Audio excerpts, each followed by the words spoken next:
Hey guys, welcome back to the channel. This is a story about what if Naruto rokudaime hokage rinnegan chunin exam. Before I start, please support for more amazing content and do consider subscribing to my channel and share this video with your friends. This is written by Sliksick and link in the description and support writer. Let's start the video. Why is it so loud? So much noise. Why is dark? Why don't I remember anything? Have to open my eyes. Slowly, gathering my strength, I opened my eyes to see a horrifying sight in front me. I was in some sort of crib, surrounded by candles during the middle of the night. I didn't have strong enough peripheral vision to see the rubble around me, but what was right in front of me was terrifying enough. It was two adults, a woman with a man behind her, with a giant claw going through both their abdomens. The claw was an arm's reach away from me, dripping blood on my forehead, entering my eyes. I noticed my body, nude and small. My fingers, tiny, still covered in afterbirth. Was I just born? I looked at the woman. She had blood-red hair, violet eyes of royalty, and was wearing a gown of sorts. The man behind her had azure eyes, blonde spike hair, and wore some kind of ceremonial battle garb. I noted the claw impelling them, connecting to the paw of a giant fox in the near distance, staring at them in anger, with chains binding him. I noted that they somehow attached to the woman in front of me, made of a material I couldn't grasp. Finally, I noticed something even more frightening in the middle of them all. Shinigami. I don't know how I knew what it was. I don't know how I, as a baby, was even able to comprehend everything around me. It took me a moment to realize that everything around me was frozen. No, not frozen. Leaves slowly moved, the blood dripped from the claw almost nonchalantly, and silence seemed to stretch indefinitely, an echo of something behind it all. I focused back on the Shinigami. Its white kimono did nothing to hide its purple skin, red horns, and wild white hair. Its demented eyes stared at me, its head tilting despite the slowness of everything around me. It looked upon me like an owl on the ledge of a tree, and I mirrored, not understanding what was transpiring. I noted something floating in front of the Shinigami, something that was vaguely humanoid. And yet, a fox head was sticking from its shoulder, with a knife right above where the Shinigami was going to cut it off. You should not be here. I looked around, not understanding who was speaking. You should not be here. I suddenly realized that it was the Shinigami speaking to me. Its voice was terrifying.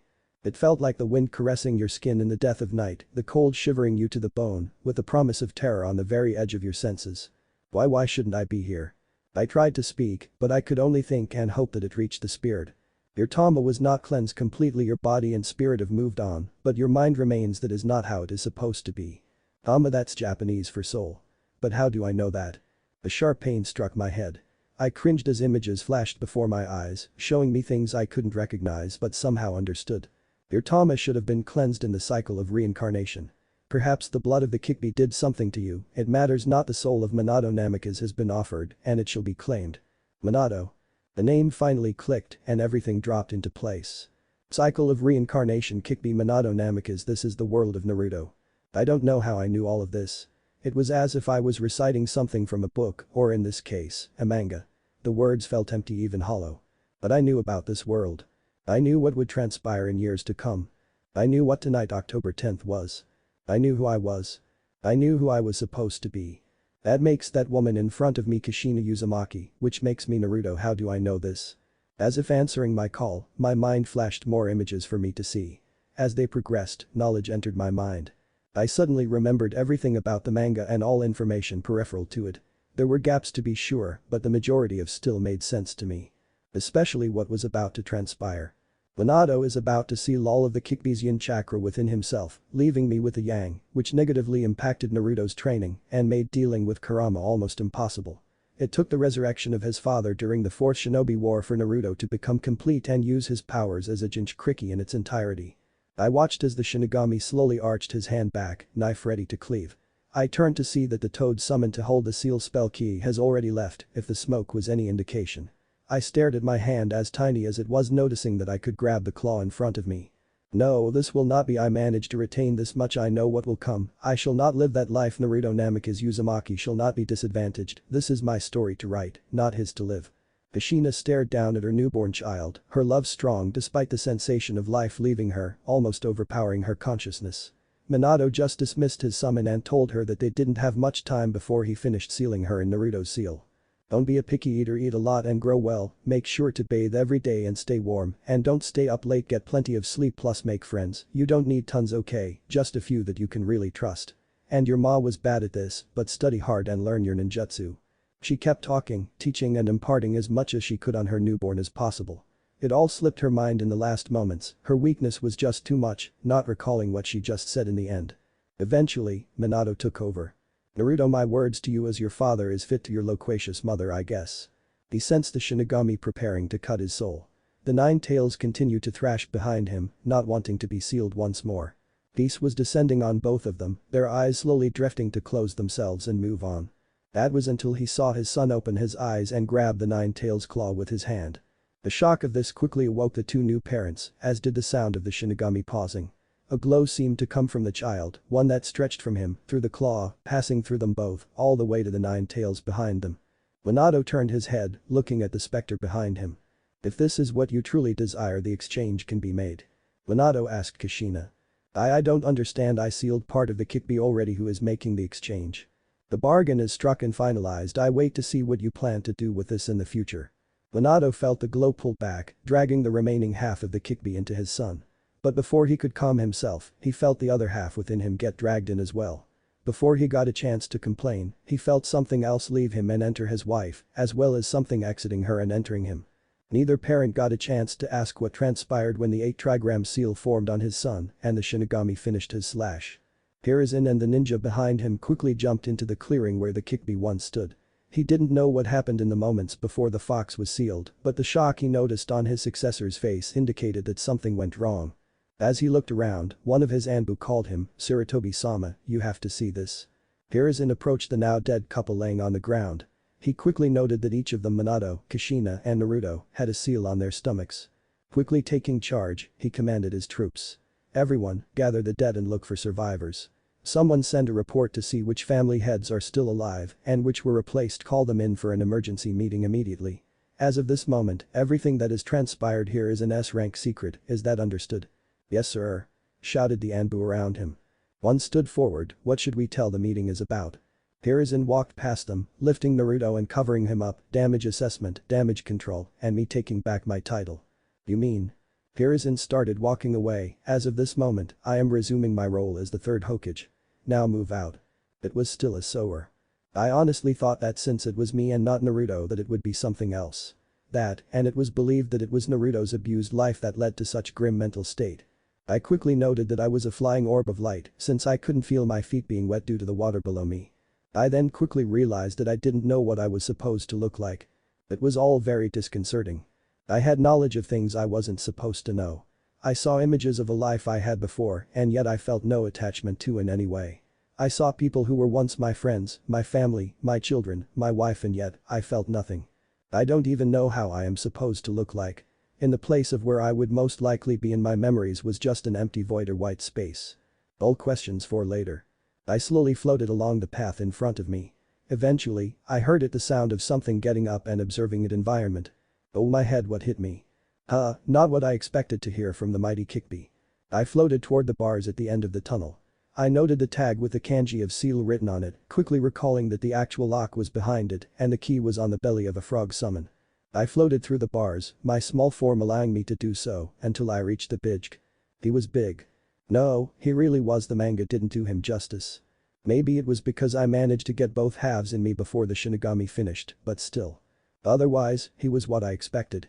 Blood-red eyes and dark orange-red fur, giant 9 tails, human-shaped front paws, claws strong enough to destroy mountains, I assumed. I floated above him until he finished rubbing his head and looked around. TCH, what is it with my vessels? First, there was Mito and her never-ending void, then Kushina with her empty room, and now this sower. And worst, I have to deal with this until the kid comes and visits me in a few years. Or now. Do you have a preference for something else, Kyuubi? The fox quickly looked at the orb of light floating near his nose. He paused, almost as if waiting for his thought to catch up. He promptly snarled, "Who are you?" I thought about this. I guess for all intended purposes, I am Naruto Namikaze Uzumaki, or rather, I am what was supposed to be Naruto Namikaze Uzumaki. The Bijk's anger was quickly replaced by shock, followed by curiously, "What do you mean supposed to be?" Based on what the Shinigami told me, my cleansing during reincarnation was incomplete. Now, what would you prefer your prison to be? I have enough presence of mind to make anything, but I would prefer your input. You are serious. Don't you know who I am, what I have done? I looked at the ground and thought, realizing that I didn't have a face or body to indicate such behavior. I both do and don't. I have knowledge of what happened and why you were released, but I feel no connection to it like I should. I know that you were released by one called Obito Uchiha under the orders of Madara. I know that you were forced to destroy the village against your volition because you were commanded by the Sharingan. I know that you wanted to be left alone and yet were somehow dragged into the whole issue of balancing world powers through Jinchuriki. Is there anything I missed? If the Bij could show even more surprise at this moment than before, he tried. Unfortunately, his brain failed. Make it in a forest or something, put a mountain somewhere for me to sleep in. I floated away, deciding to give him time to gather his thought about what I just said. Slowly, I began to force the environment around me to change. Gone were the walls and dank smell. Gradually, I formed a sky above my head. I created a large clearing that stretched for miles. In one corner I made a vast forest, in another, I made a mountain. In another corner, I made a sea of freshwater. The last corner I left alone for now, merely continuing the grassland I already formed in the center, but with various flowers and the like. Taking advantage of the confused Bij as he stared at his suddenly morphing prison, I raised the cage into the air and slowly bent it into a necklace that was once worn by the Sage of Six Paths. I somehow managed to put the lock behind the larger middle Magatama. The how was still beyond me, but I carried on. I clasped the necklace around the fox's neck, destroying the mechanism to do so, leaving only the seal as the method of removal. I figured he would try to rip it off immediately, but it seemed like the sight of his father's necklace shocked the Bij. He stared at me, confusion evident, yet angry slowly creeping through his snarl. What are you? How did you know about this? I know of it the same way I know that you and your siblings were once part of the Chibai, which was the embodiment of Kagaya Otsutsuki merged with the God Tree, which was formed to reclaim the chakra of Himura and Hagoromo, your father. I know it the same way I know your name, Kurama. Silence. Kurama actually fell down on the ground, the shock apparently too much for him. Father. Is that you? Oh Kami, no. He is somewhere else, I think in another dimension, waiting for the reincarnations of Asura and Indra, which I guess won't be anytime soon since I replaced Asura. Replaced? Wait, you are a reincarnated soul. Actually, if we are being precise, I am technically a cross-dimensional reincarnation, unless all realities are linked to one aim and Yomi in an endless cycle of reincarnation and rebirth. I noted that if an I am sweat tears were possible, one would be on top of Kurama's head right about now. The giant fox slowly crouched down to the ground, looking to where my eyes would be. Well, I guess that makes things easier to understand. You just skipped one of the Saisei Harries. The what? Kurama lifted himself up, sat down and crossed his arms. Don't take my word for it, but what I understand from the religion in these parts, when a Tama is prepared for reincarnation, it must be cleansed through the 5 Go Harries before being sent down to the mortal plane. The Shai Harry to cleanse you of your death. The Karada Harry to remove your previous living shell. The Saishin Harry to detach you from all past attachments and possessions. The Mindo Harry to separate you from your past knowledge to not cloud your future decisions. Finally, there is the Tenji Harry, which one goes through to be born into the world. I pondered this, based on that description, you think I somehow skipped the Mindo Harry, since I still possess knowledge from my past life, but no attachment to it, nor my previous form. Kurama nodded, it would explain why you can talk with me like an adult and yet be a simple ball of chakra in front of me. Frankly, it's the first time I have seen such a thing. But that makes no sense. Shinto doesn't have these Harries from what I can recall. Kurama raised a finger, different realities, different beliefs, different interpretations. If what you say is true, then the afterlife can be literally interpreted in any way possible. What I told you is what is believed in the elemental nations. Now, can you explain what you said earlier? I considered sugar-coating the truth, but figured honesty was the best policy here. Do you have manga here? Yes, said Kurama worryingly, almost as if anticipating the direction of where the explanation was about to go. In my previous life, when I was a child, I read a manga called Naruto. It was very popular during its time. It followed the life of one Naruto Uzumaki as he grew up in the village hidden in the leaves and his journey to become a ninja. Oh, Kami, sighed Kurama as he slapped his forehead. In all fairness, it's very possible that the mangaka was simply a seer who observed this reality or was reincarnated from an alternative form of this one. Kurama peeked through one of his finger cracks. I am afraid to ask, but I can only guess that is how you know my name and the formation of my siblings. Indeed. Kurama sighed, is it also why you currently don't fear me? Actually, that is more to do with the fact you are complete. Granted, I was anticipating something much worse since you were depicted rather differently in the story, but I have a theory regarding that. In the manga, only your yang was sealed inside Naruto. But since Yang was your primal and emotional nature, it was the actual container of all your negativity regarding your imprisonment and misuse rather by humans, rather than your yin as Minato expected, I am guessing. Because of this, Naruto could only access your power through strong negative emotions, mainly anger, rage, and pain. As he was a very happy child, albeit misguided and rather dense at times, that made the process very difficult and detrimental to him, as he didn't have your yin half to pacify the corrosive effects of your chakra. Also, since you wouldn't cooperate with him, it took until the start of the Fourth Shinobi World War for you to cooperate with him. To avoid this, I managed to convince the Shinigami to seal both halves within me. Since you are whole, I believe that is the reason why you are coherent, cognizant, and in total control of your emotions, and not a wild animal as it were. My knowledge of your past and such may have played a role to gain your trust, but I don't have the ability to determine that. Hence why you didn't outright dismiss my knowledge of you or the fact that I was a reincarnated soul from a different world. Kurama sighed, makes sense.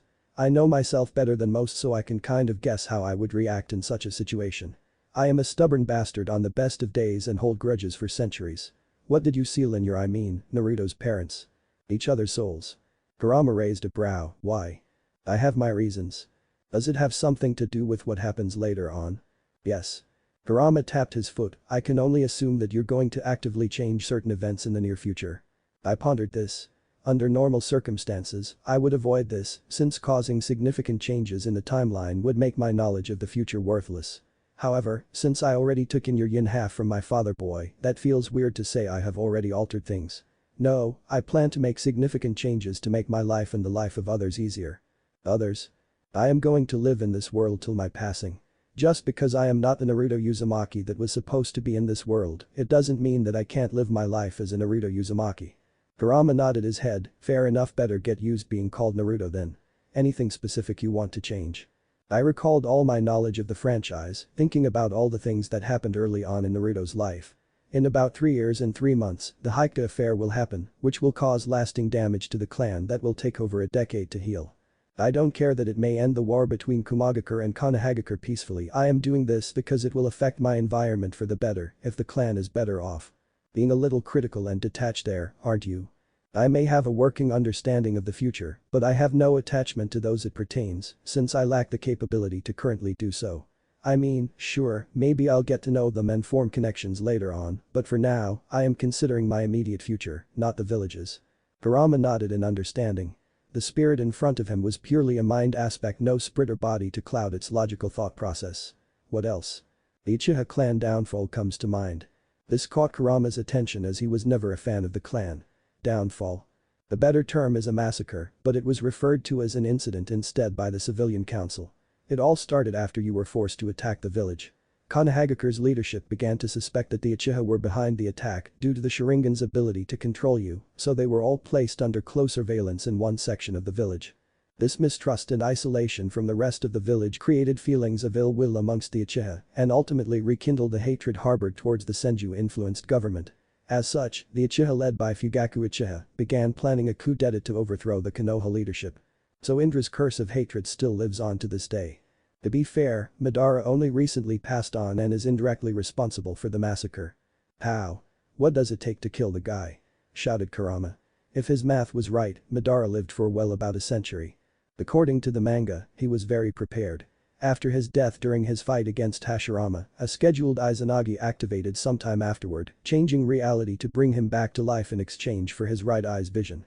He left a copy in place of his real body and went into hiding with a mouthful of Hashirama's flesh that he transplanted into his wounds. It was not until decades later, towards the end of his life, that the cells awakened the rinnegan, in the process restoring his right eye. With the rinnegan, he was able to summon the demonic statue of the outer path, which he used to cultivate a mindless living clone of Hashirama, from which he believed he had produced a white Zetsu army. Kurama tilted his head, Zetsu? Izanagi. Oh right, you don't know. Wow, this is going to get complicated real fast. Remember Kagaya? Kurama snarled. Only from the stories my father told my siblings and me. Oh right, he was made after the whole fiasco. Well, before she was sealed away, she created Black Zetsu, a physical manifestation of her will. He would then approach Indra alone periodically, goading him with praises and curiosity towards Indra's true potential, even going so far as to say he could rival, if not surpass his father. When Hagoromo later named his younger son, Asura, as the new leader of Ninshk, Black Zetsu tempted Indra to go to war with his younger brother.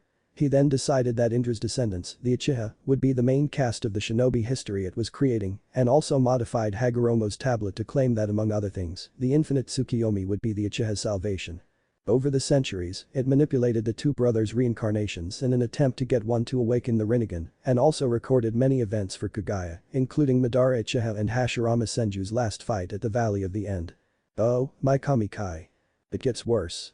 When Madara had seemingly created White Zetsu and its clone siblings, it was actually Black Zetsu pulling the transformed humans from Kagaya's infinite Tsukiyomi out of the demonic statue of the outer path, merging them with the essence of the Hashirama plant clone Madara, created to give them a diluted wood release.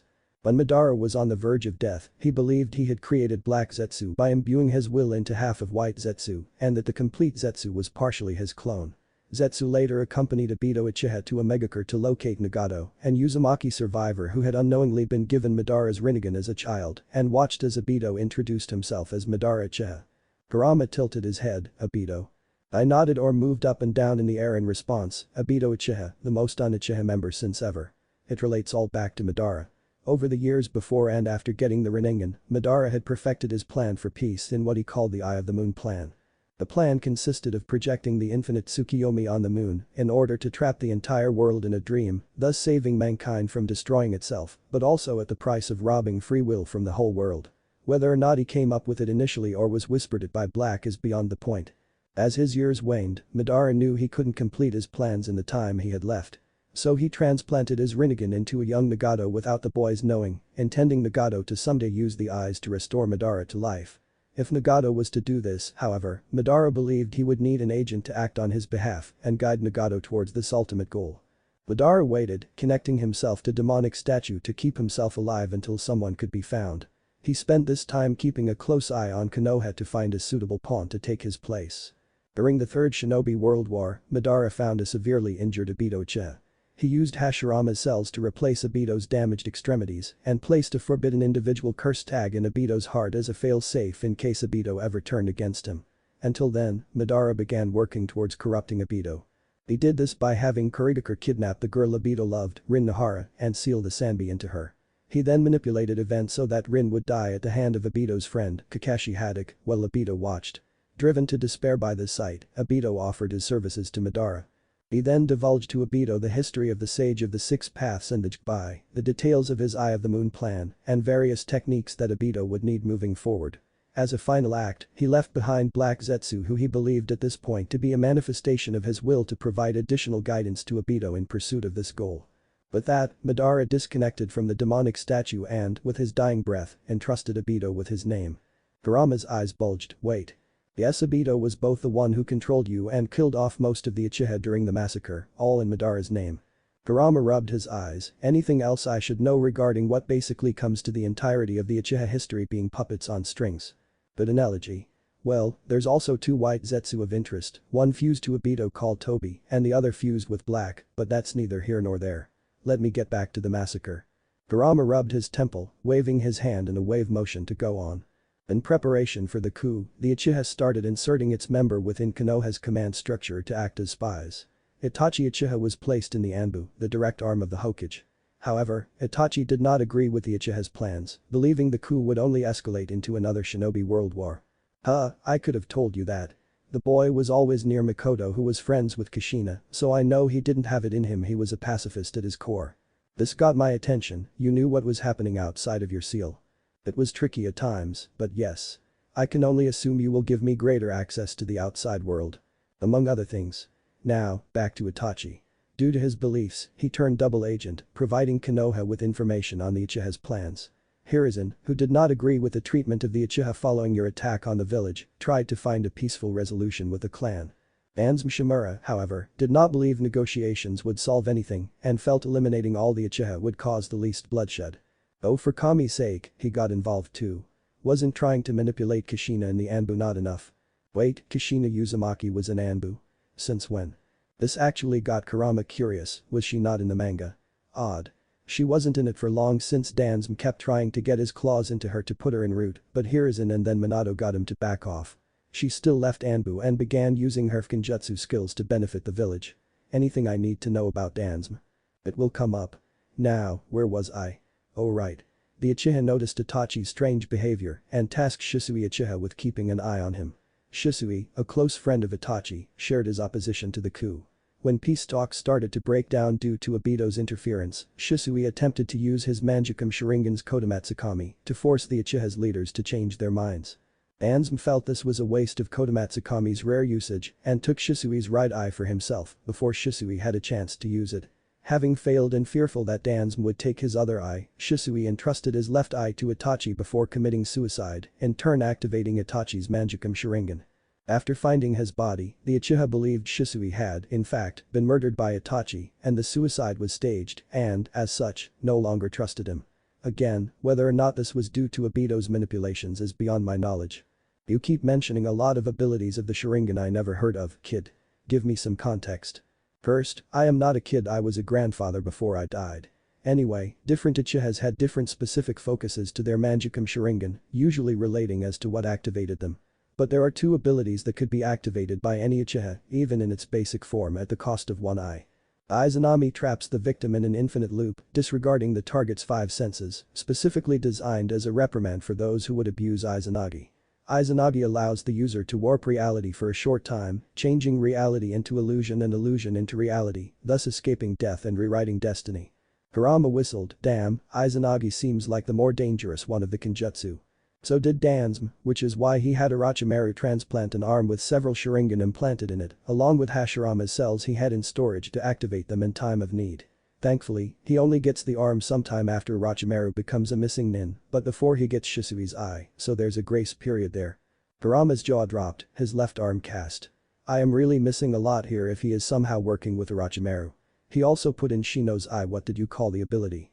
Kodomatsukami. I don't know if it was specific to Shisui or not, but I do know that Danzm used it to manipulate the civilian and ninja council, as well as most likely influence Hiruzen's decisions when he got it.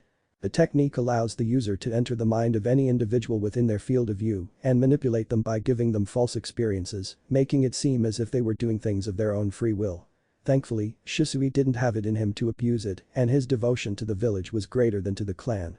If I get the chance, I am making sure he stays alive. No one else ever had the ability, so I think he was a unique case. Are you aware of the Sharingan's other forms and abilities? Kurama started counting off his fingers. Well, there is the Mangekyou and the Eternal variant. There's the Tsukiyomi, Amaterasu, and the Susanoo. Anything I am missing here? The ability to read and decode the Uchiha clan stone tablet. Didn't you say that it was altered? I shook myself side to side, only the Sharingan parts. Obito didn't know this, but the Rinnegan part wasn't affected by the alteration by Black Zetsu, so the truth is still written there. Back to the massacre. Although he still wanted to find a non-violent solution, Shisui's death convinced Itachi that events could no longer be stopped, so he became outwardly critical of the clan's actions and hostile towards individual members. Danzm, aware of Itachi's conflicted feelings, explained the two possible outcomes. Either the Uchiha could be allowed to carry out their coup, an act that would ultimately lead to the entire clan's extermination, including his brother, or Itachi could assassinate the Uchiha before the coup took place and in exchange would be allowed to spare Sasuke's life. Guess which option he chose. I'll give you 3 guesses, and 2 don't count. He was given an impossible choice. I do not question it, I am only retelling what I know. Before carrying out the massacre, Itachi found Tobi, the name Obito went by, sneaking around the village. Believing he was the real Madara Uchiha bent on destroying Konoha, Itachi offered to help him take revenge against the Uchiha for betraying him decades earlier if he would spare the village. Tobi agreed to this, however, Tobi also met with Danzm around the same time for unknown purposes. I can only assume that it related to the eyes Danzm had implanted in his arm somehow. Makes sense, mangaka can't write everything or have access to all that transpired, so it's guesswork. I nodded in agreement. In a single night, Itachi and Tobi slaughtered the entire Uchiha clan, Tobi the military portion and Itachi the civilian portion.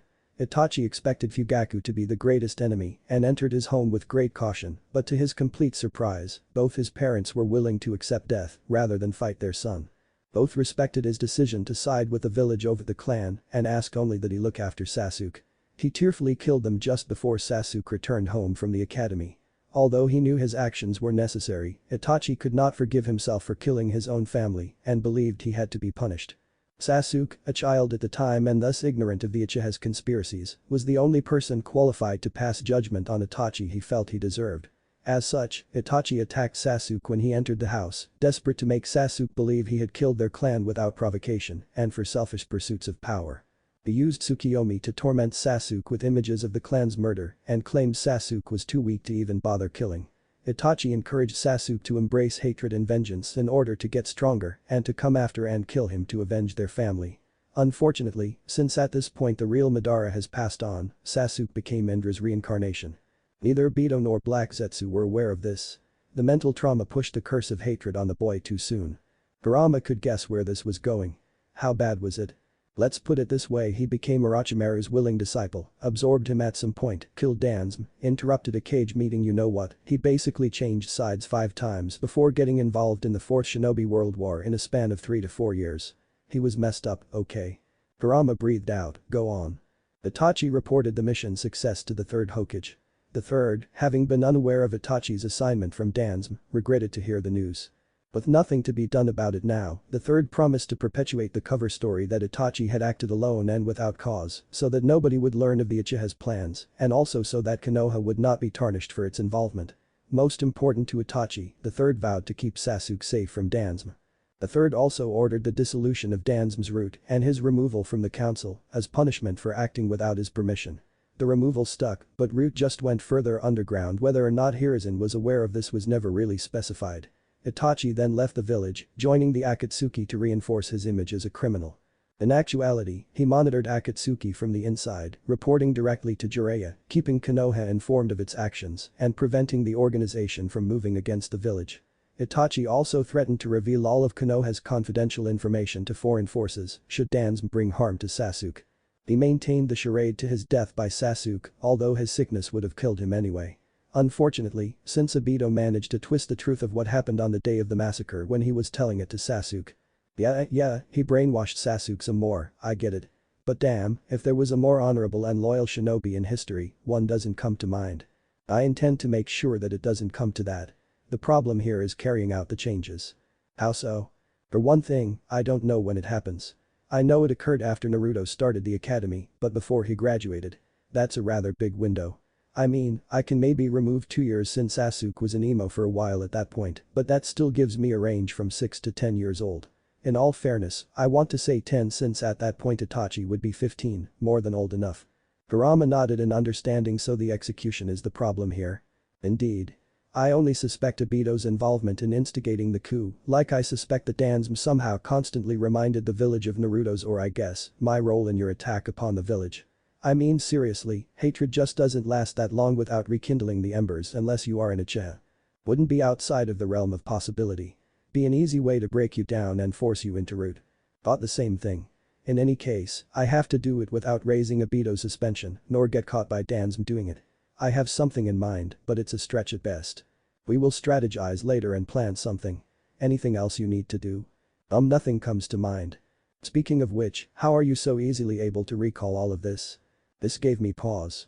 The only theory that comes to mind that since I am all that is left of my purification, without the soul and body to hinder me, I have perfect recall for now at least. I don't know what will happen as I merge with the infant's Tama and become deluded. Kurama frowned, that is worrisome. We have to ensure that your knowledge doesn't go to waste. Even if you change the timeline, you have access to information not available elsewhere. This means that we have 3 years to plan out. Anything else? I checked all the information I had about the Naruto universe, eventually coming to a decision. I need you to leak more of your chakra into my system. Kurama raised a brow, pardon. Before, Naruto had only your yang to work with and he had issues because of it. Granted, he wasn't the brightest of kids, but still I am working with everything here. Plus, I doubt a normal 3-year-old will have the physical capabilities necessary to save a child from a kidnapping. Ah, so you want me to jumpstart your development. Only enough to get me physically capable of carrying it out. It's not like you will have an issue with this. I am going to give you free access to my senses and chakra coils, and you can make sure I don't die from chakra poisoning. Kurama thought it should be easy enough. The process will make it less difficult for you to use my chakra in the future, plus it may give you better chakra control overall. However, you realize that such a process will alter you. Doesn't matter. Hiruzen will make sure I stay safe and Danzm will still find a way to screw me over. I can only hope that the changes I make prevent the worst of it. Plus, Kakashi and the other Anbu will protect me. Kurama chuckled, so you have it all figured out, don't ya? Not really, I am ballparking it since I have been alive for literally an hour at best. That caused Kurama to laugh. Well, alright then. Let's get started. Kurama got his hands paws in a ram seal and started to push out his chakra into the air. I sighed however best I could, realizing that I basically gave a bitch free rein to alter his container as best he sees fit. I knew that Naruto was basically me now, but I guess I still haven't really built the association in my mind. Honestly, I just hope this doesn't have any other far-reaching consequences. A few days later. Hiruzen sat at his table, finishing up paperwork that only days ago was being handled by his successor. He looked out the window, noting that despite the sunny day and the rebuilding currently happening outside, there was a dark miasma in the air, a feeling of sorrow and dread, with tones of anger. The funerals took days to complete, with Minato and Kushina buried in the end with the entire village in attendance. In fairness, they were barely separately as only a few knew that they were married in secret, but they were buried next to each other. They didn't know why both of them had seals on them, but Hiruzen managed to make it an S-class secret anyway. Only a few people knew that they even had them, as the morticians managed to cover it up with makeup and dark clothes. He sighed, thinking about the council meeting that took place later between the civilian and ninja heads. He could have handled it better. Despite strongly stating that Naruto was the Kyuubi's jailer and not the fox itself, the civilians ignored it all. The fools, they worked with ninjas for a living, and yet they couldn't distinguish a kunai from a storage scroll. Keeping Naruto's heritage hidden made it more difficult, but Hiruzen suspected that some clans knew. The Uchihas undoubtedly, since Makoto was friends with Kushina. The Naras will figure it out soon enough, which means the heads of Akimichi and Yamanaka will know as well. The Inyazukas will smell it out one way or another, and the Aburum's bugs will detect the chakra similarities to the fourth, who they owe their allegiance to for showing the village their usefulness. True, there were other smaller clans in the village, but only the most powerful represented the ninja populace as a whole in the meetings, so Hiruzen had nothing to worry about. All he really had to deal with was the people of his village not killing Naruto in their hatred and ignorance of the given. His first assassination attempt actually took place at the meeting where his status as a Jinchuriki was revealed. A civilian head who lost his family to the Kyuubi attack jumped right up to the podium with a kunai. Thankfully, an Anbu stopped him. It's been days since then, and the civilians were calling for the infant's head. The ninja were less outspoken, but Hiruzen knew that there were those among them who wanted to do the same. Ninjas they were, but victims of tragedy they were as well. Grief blinds those of the truth in even the best of circumstances. Hiruzen was so deep in thought that he missed his window opening up. The three Anbu hidden in his office didn't. They stopped as soon as they noticed the kanji with oil written on the intruder's headband. Is it true, sensei? Is it true what I heard about Minato? Is he? Hiruzen lowered his head. I am afraid it is Jiraiya. Minato and Kushina are no more. Tears started to form on the edges of Jiraiya's eyes, which he quickly wiped away. And what of my godson? Is Naruto? I am afraid that he is the new Jinchuriki of the Kyuubi. Jiraiya became serious, and you summoned me to make sure that the information regarding his heritage and role didn't reach the ears of the other villages. That was one of the reasons why I called you. However, something unusual was discovered recently regarding Naruto. Jiraiya panicked. What's wrong with Naruto, sensei? Hiruzen pointed to the crib in the corner of the room. Perhaps you should see yourself. This was the only secure place I trusted with his well-being. The toad sage walked over and looked down into the crib, noting the sleeping infant. Jiraiya smiled. He had his father's hair but his mother's face. The whisker marks were going to be a problem to explain, but would definitely make him a babe magnet in the future. His claws were going to be an Asua claws. Jiraiya noted the hands. The nails were a little sharper than usual. Going on a hunch, he gently lifted the edge of Naruto's lips, finding a small fang growing on one side. He slowly turned to his sensei, who nodded in understanding. We checked the seal twice before you arrived. There is no error, and the leakage is just as designed for the 8 trigram seal by Minato and Kushina. But he is a newborn. They are supposed to start teething at 6 months, not a week after birth. Hiruzen agreed, balancing his head on a pedestal made with his hands. The claws and fangs can be explained away. The Inyazukas have similar traits as well.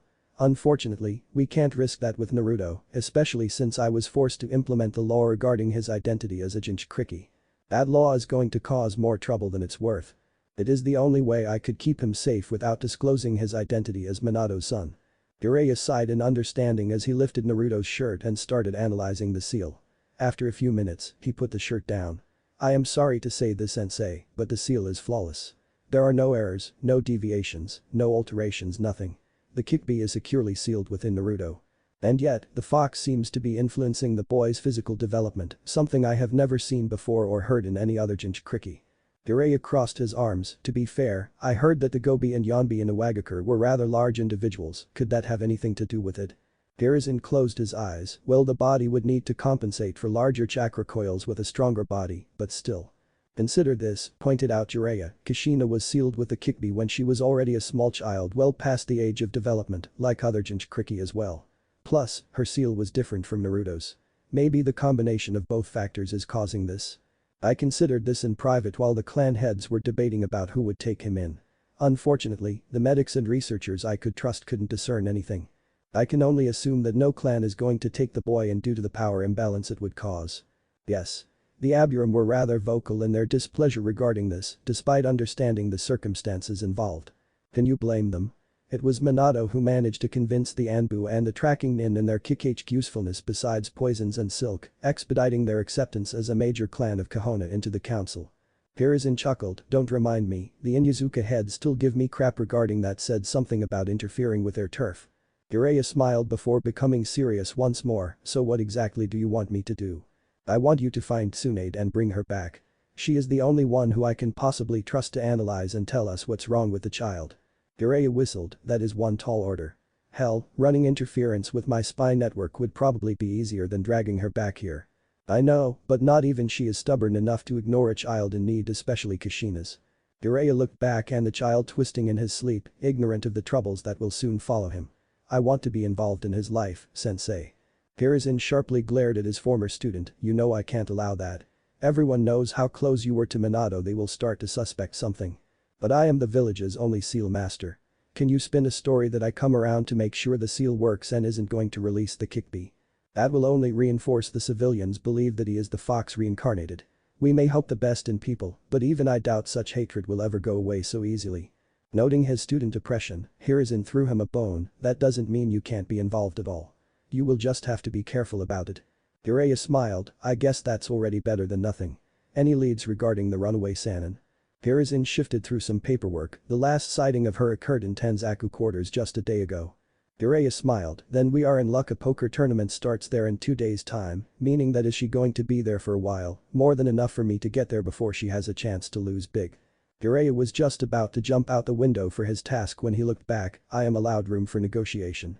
Hiruzen sighed, just remember that we are rebuilding, we don't have money to cover her debts to force her to come back. Oh, don't worry, I have something in mind to force her hand. Just make sure that Naruto is kept safe for now. I don't want him ending up in some random orphanage before I make sure to vet the staff. Hiruzen looked in Jiraiya in awe, you are taking your role as godfather much more seriously than I expected. It's true, I thought I would wallow in pain since his face would remind me too much of Minato to not bring up memories.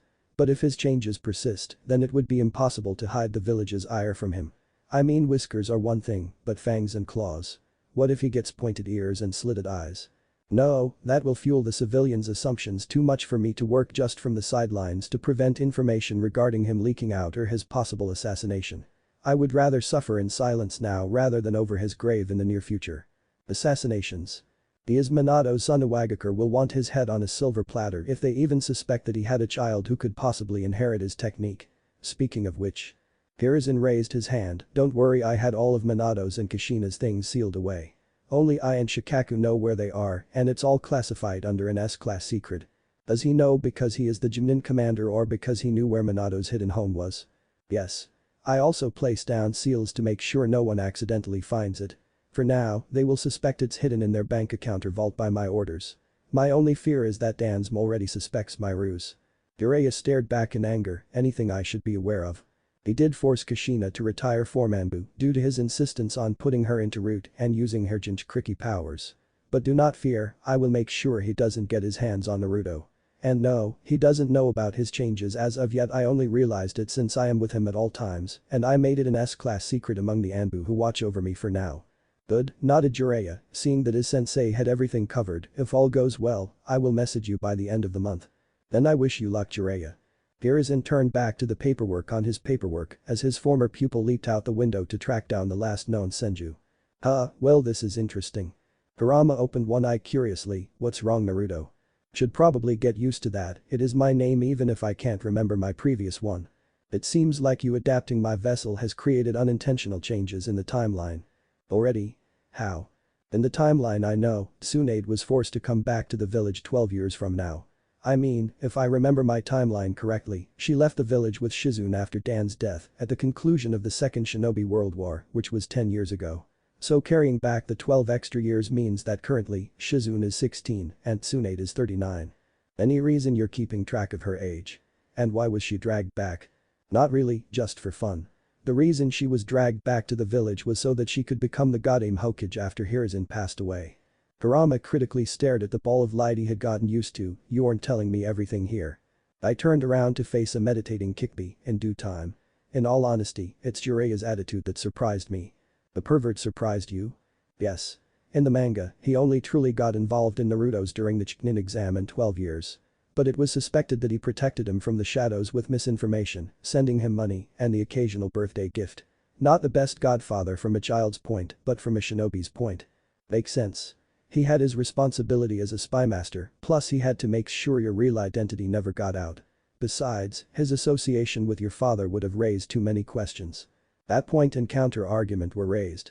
In any case, due to my physical changes, it is likely that he will be more directly involved in my upbringing.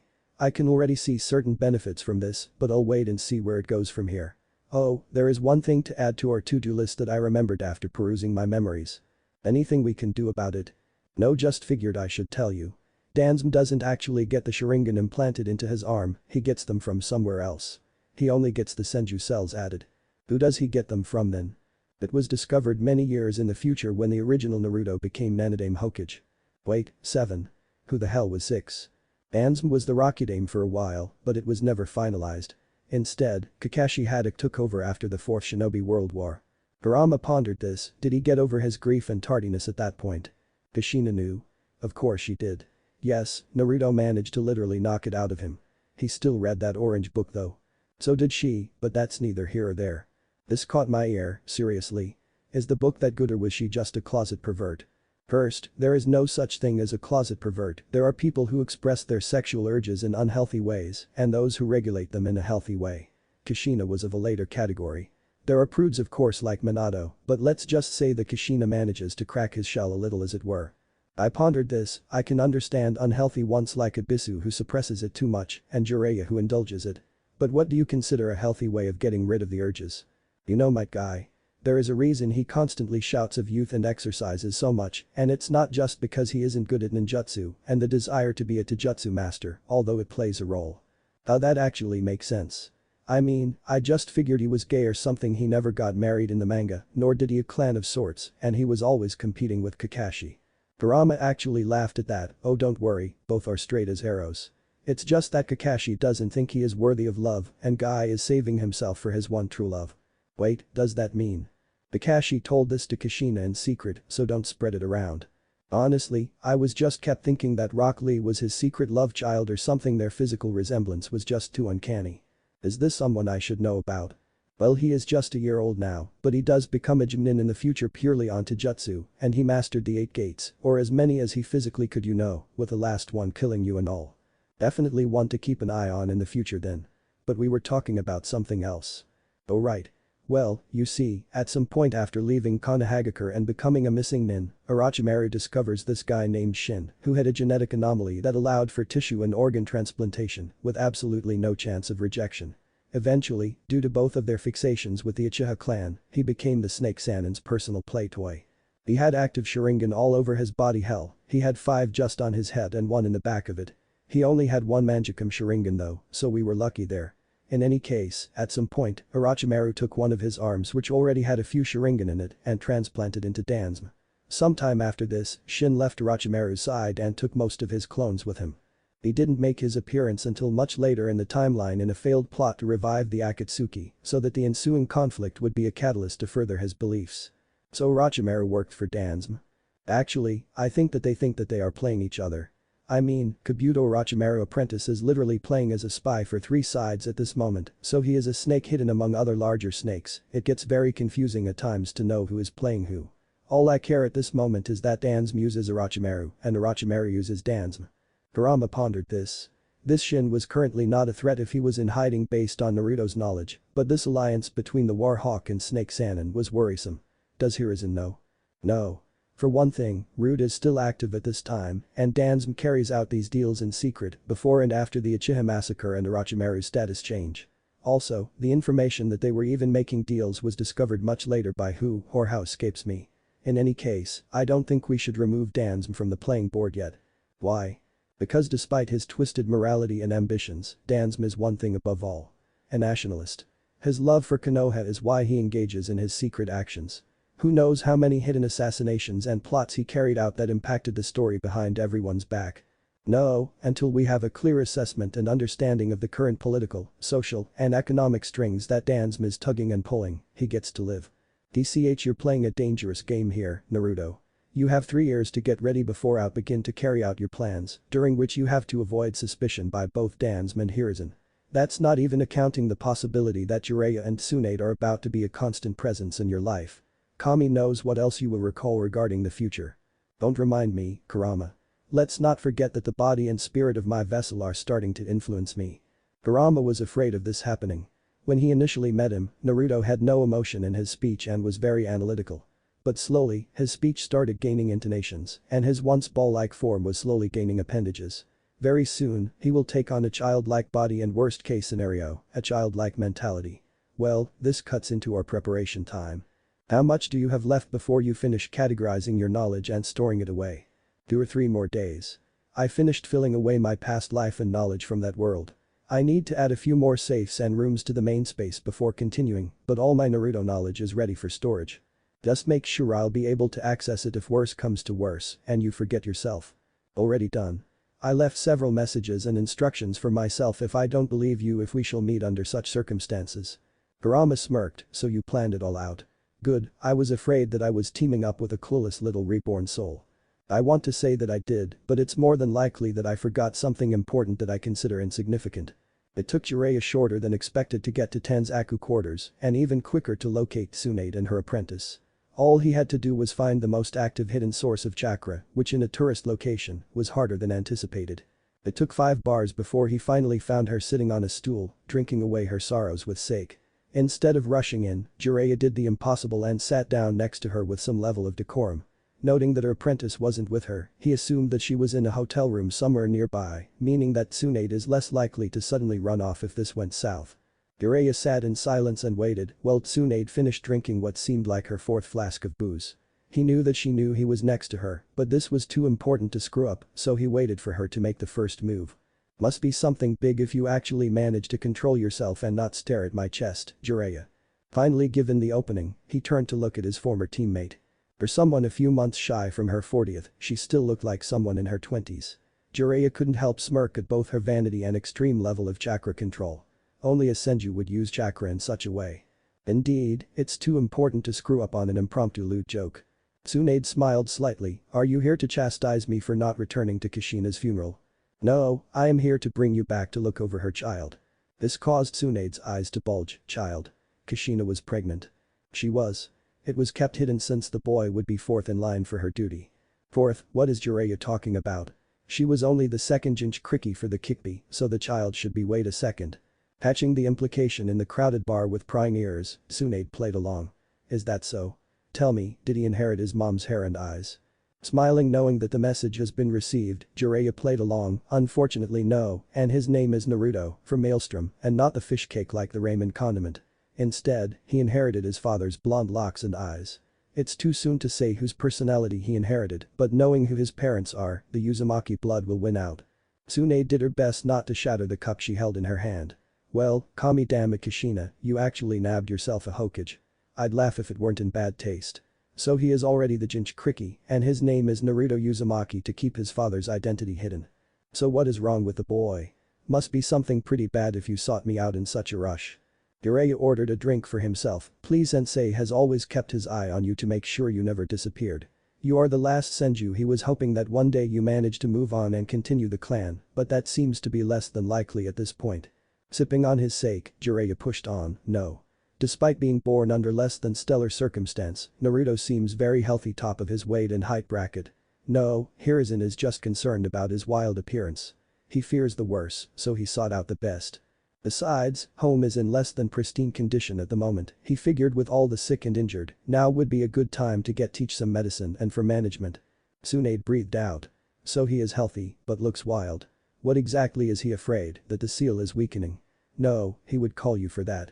Then it must be something literally physically wrong and not just to call me back to run the medical nin and hospital. Although. And how long does he expect me to stay and help out? Jiraiya smirked, sensei hopes you will make the wise decision and hopefully remain home, he misses you, you know. Besides, would it be so wrong?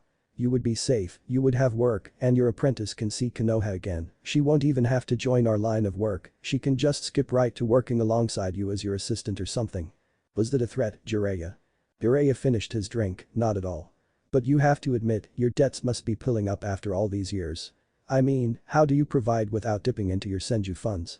Tsunade turned away, staring straight at the wall behind the bar. I wanted to distance myself away from Konoha, not have a constant reminder of it. I will come back, damn well then, I please. Jiraiya frowned, please reconsider, Tsunade.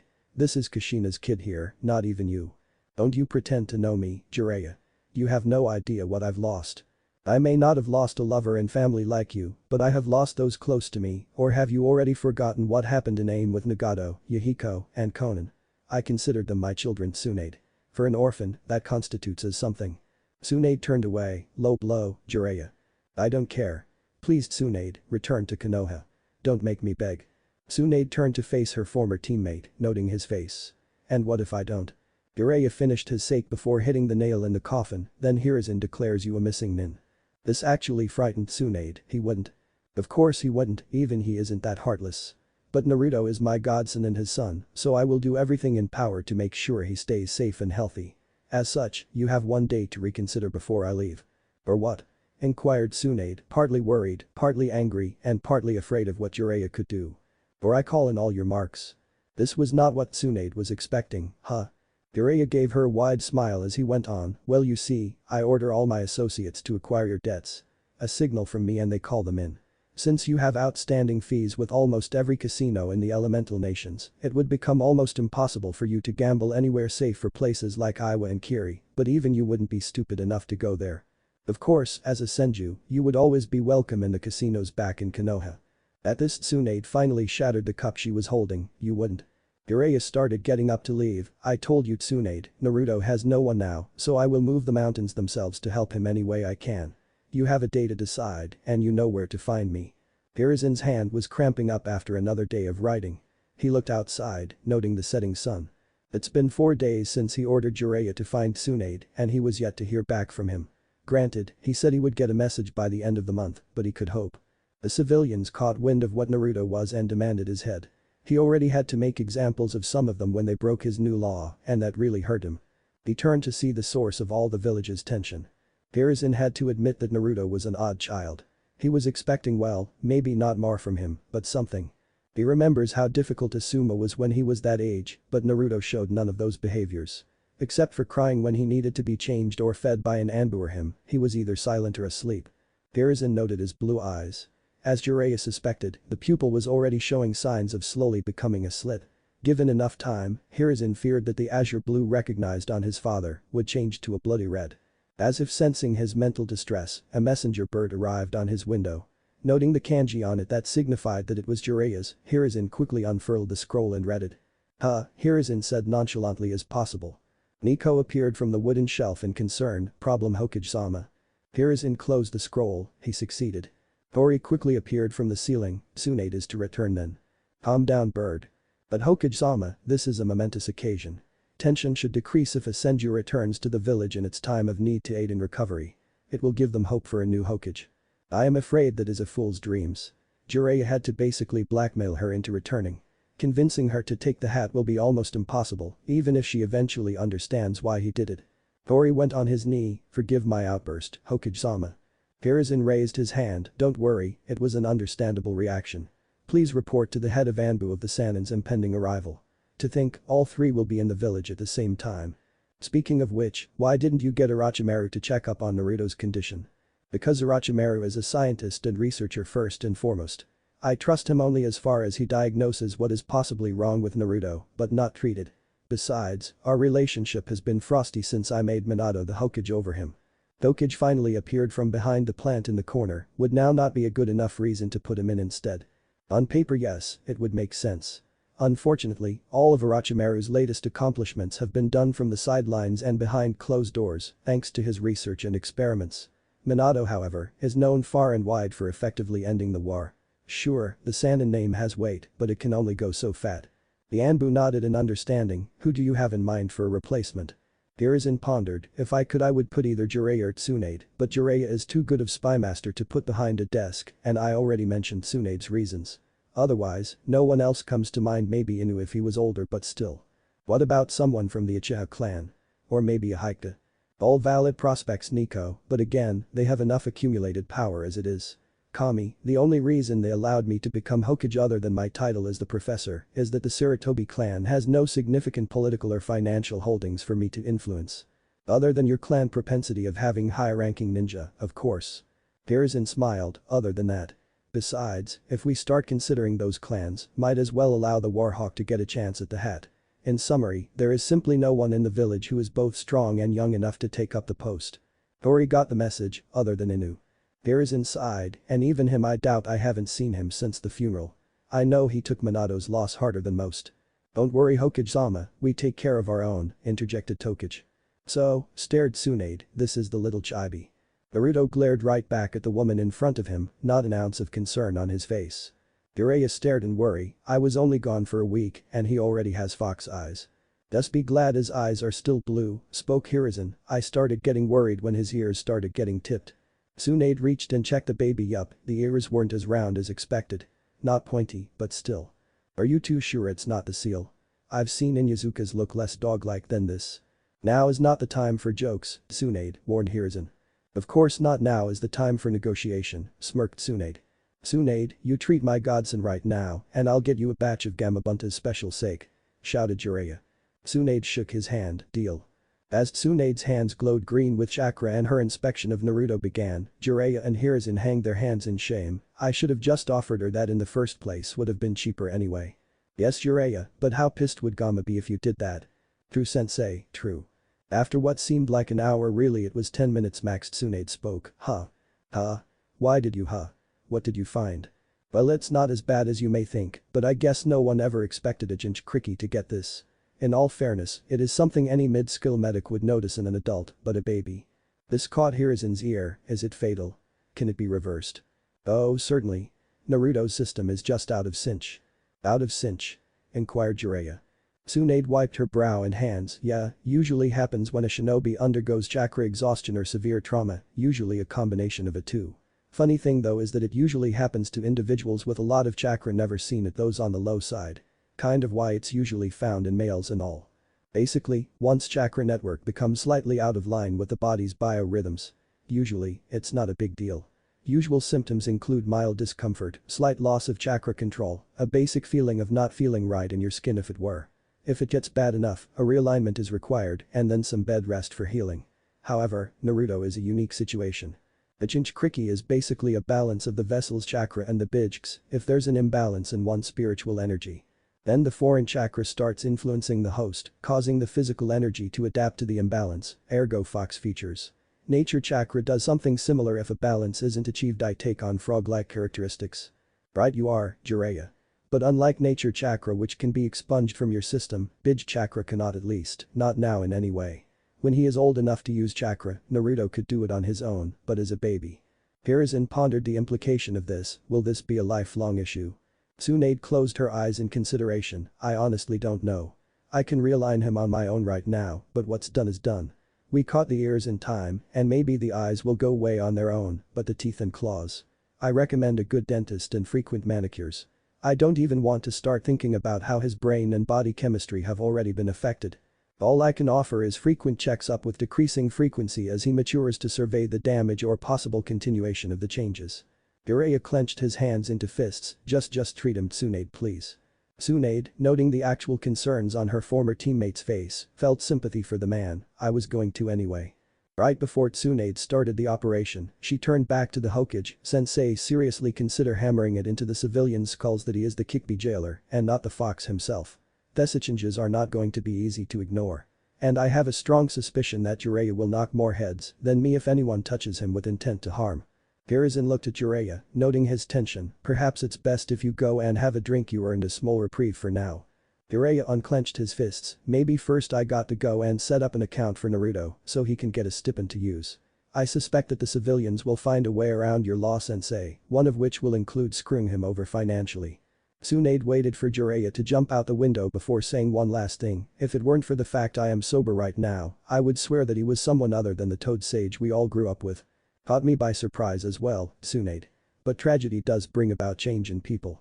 Besides, as a former orphan, Jiraiya will relate to Naruto on a very fundamental level, unlike both of us. True, nodded Tsunade. Well then, let's begin. Damn it, damn it, damn it. Kurama broke out of his meditation. Naruto, what's wrong? I started quaking and morphing out of control. Tsunade, she started something. I feel out of balance. Kurama swore, looks like we are out of time. Did you finish cataloging all your memories and knowledge?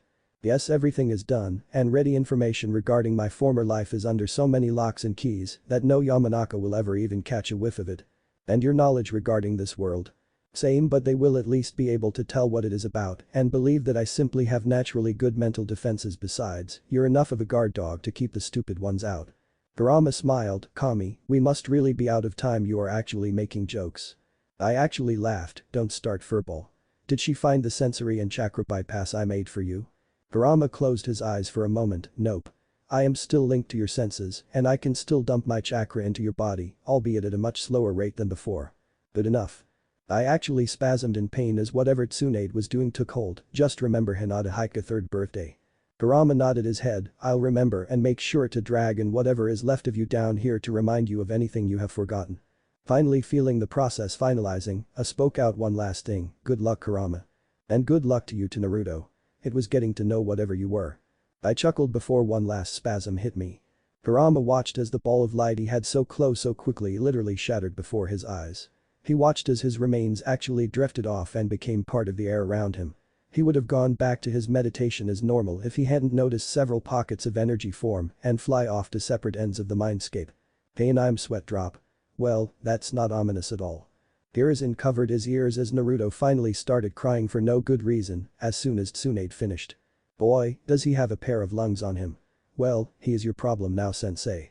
The Hokage eyes bulged. Now wait a minute, Tsunade. Tsunade smiled and started walking out of the office. Sorry, but I got to go and help Shizune clean up the Senju home before we move in. Plus, I got to go to the hospital and make a tally of supplies and check how good the medics are. I mean, I am going to be the head of the hospital, am I not? But. Tsunade opened and walked out the door. Sorry sensei, but I gotta go. Sayonara. Hiruzen watched the door to his office slam loudly. In turn, Naruto's screaming became even louder. He quickly noted that all 3 Anbu that were in his office decided to take an early shift change. Traitors, mumbled Hiruzen.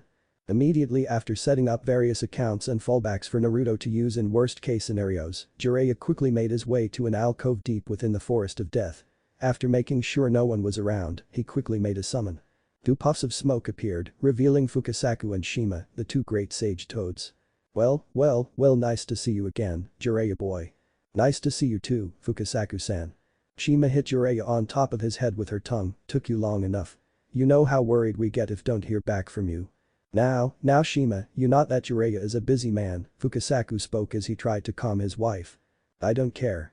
You know how long it's been since we sat down for a meal and ate together as a family? Ages. Jiraiya rubbed the top of his head. Look, I am sorry about that, Shima-san, but my job as a spy master does keep me busy. Besides, that's not why I summoned you too. Does it have to do with Minato's passing? At Fukasaku question, everyone became somber. How did you know? His name disappeared from the Toad contract he has passed on, hasn't he? Him and Kushina. Jiraiya looked down in shame. Yes. But their kid lives. Shima perked up. Jinchuriki. Jiraiya nodded. Unfortunately, he seems to have some kind of imbalance in his body. We don't know if it's a permanent condition or not, but Tsunade is treating it as we speak. Truly, the slug-san has returned. That's wonderful. Indeed, Shima-san. I know she can hammer everything out in him, but… Fukasaku stared at his pupil. But what, Jiraiya? You are not one to worry about things. In this case, my worry is justified. His condition has already made him take on several fox traits, and I suspect that it will persist despite Tsunade's best efforts. Fukasaku took charge of the conversation and crossed his arms, and what exactly do you expect from us, Jiraiya boy?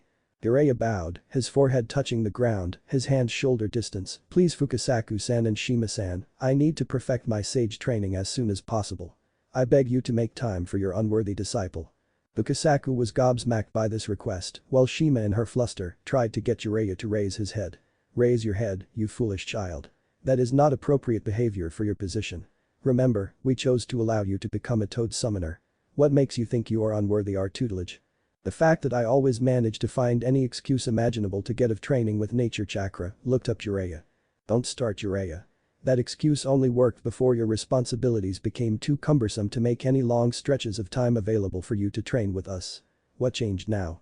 Jiraiya sat in a kneeling position. Naruto's physical changes are similar as to then I lack balance within myself and take on toad features due to nature chakra. I need to master Sage Mode by the time Naruto is old enough to start working with chakra so I can teach him how to properly achieve balance within himself. As his godfather, it is my duty to ensure his well-being. Fukasaku smiled, Jiraiya, there is no more admirable reason than that to demand our teaching. We would have made time to train you regardless of circumstances, but if it is for the sake of your godchild, then we can begin immediately. Shima clapped, oh, it will be so nice to have visitors again. I can finally try my hand at some new dishes for you, Jiraiya-chan. Jiraiya bowed once more, higher off the ground this time, thank you.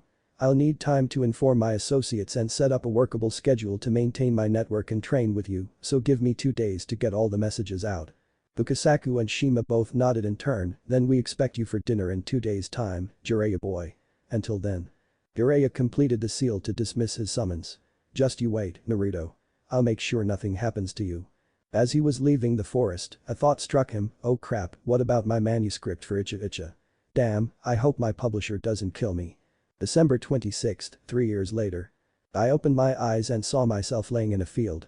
I got and looked around, noting the landscape around me. It all seemed familiar. I could have sworn I have been here before. I started exploring, walking whatever direction suited me. Eventually, I made myself to what appeared to be the center of it all. As I drew near, I saw a figure sitting in a meditative pose with its hands in a ram sign. I only realized that it was a giant fox when I finally reached its feet. I stared in silence at what I realized was the Kikbi no Imko, the demon that attacked my village all those years ago. Before I got a chance to ponder the implications, one of its eyes opened. Ha, I figured I would need to summon you myself. Guess you left some sort of trigger to summon yourself without my aid. Summon myself? What are you talking about? And how do you know my name? This caused the Kikbi to actually open both eyes in concern. TCH, I guessed Tsunade's treatment did more damage than we thought. Thank Kami for your contingency plans. Wait, how do you know Tsunade? And what is this condiment? I can't say that word. The fox chuckled as he turned and pointed at a door that appeared out of nowhere. I noted the kanji for in case of emergency written on it. Just go through that door and everything will make sense afterward. Right, and I should do that. Why? Don't worry, it will just make things easier to believe afterward. I panicked, who said that? I did, said the voice once more. I watched as from behind the Kikbi appeared me. Instead, 4 more of me appeared. But they all looked wrong. They all looked like me, but they all seemed different than me. One had red hair, another brown, one green, and one had blue hair of all things. The one with the blue hair walked ahead and raised his hands, do not be afraid. We are just different representations of you. But how? Why? The blue-haired me chuckled, all will be clear after you complete what is behind that door. Noting the absurdity of what would follow if I started questioning myself, I decided to listen to myself and walk right past the Kikbi. As I was opened the door, I turned to the blue-haired me, is what he's saying true? The blue-haired me stared at the Kikbi and back to me once more, yes. What Kurama said is true, Naruto, everything will be explained in due time. Oh well then, thank you Naruto, I mean, me. I am sorry, but is there another name I can call you? The blue-haired me smiled, of course. In anticipation of this day and for convenience sake, we all chose names for ourselves to distinguish ourselves. I personally go by Ao. I go by Aka, said the red-haired me. I go by Midori, said the green-haired me. I go by Kasoku, said the brown-haired me. So you guys go by hair color.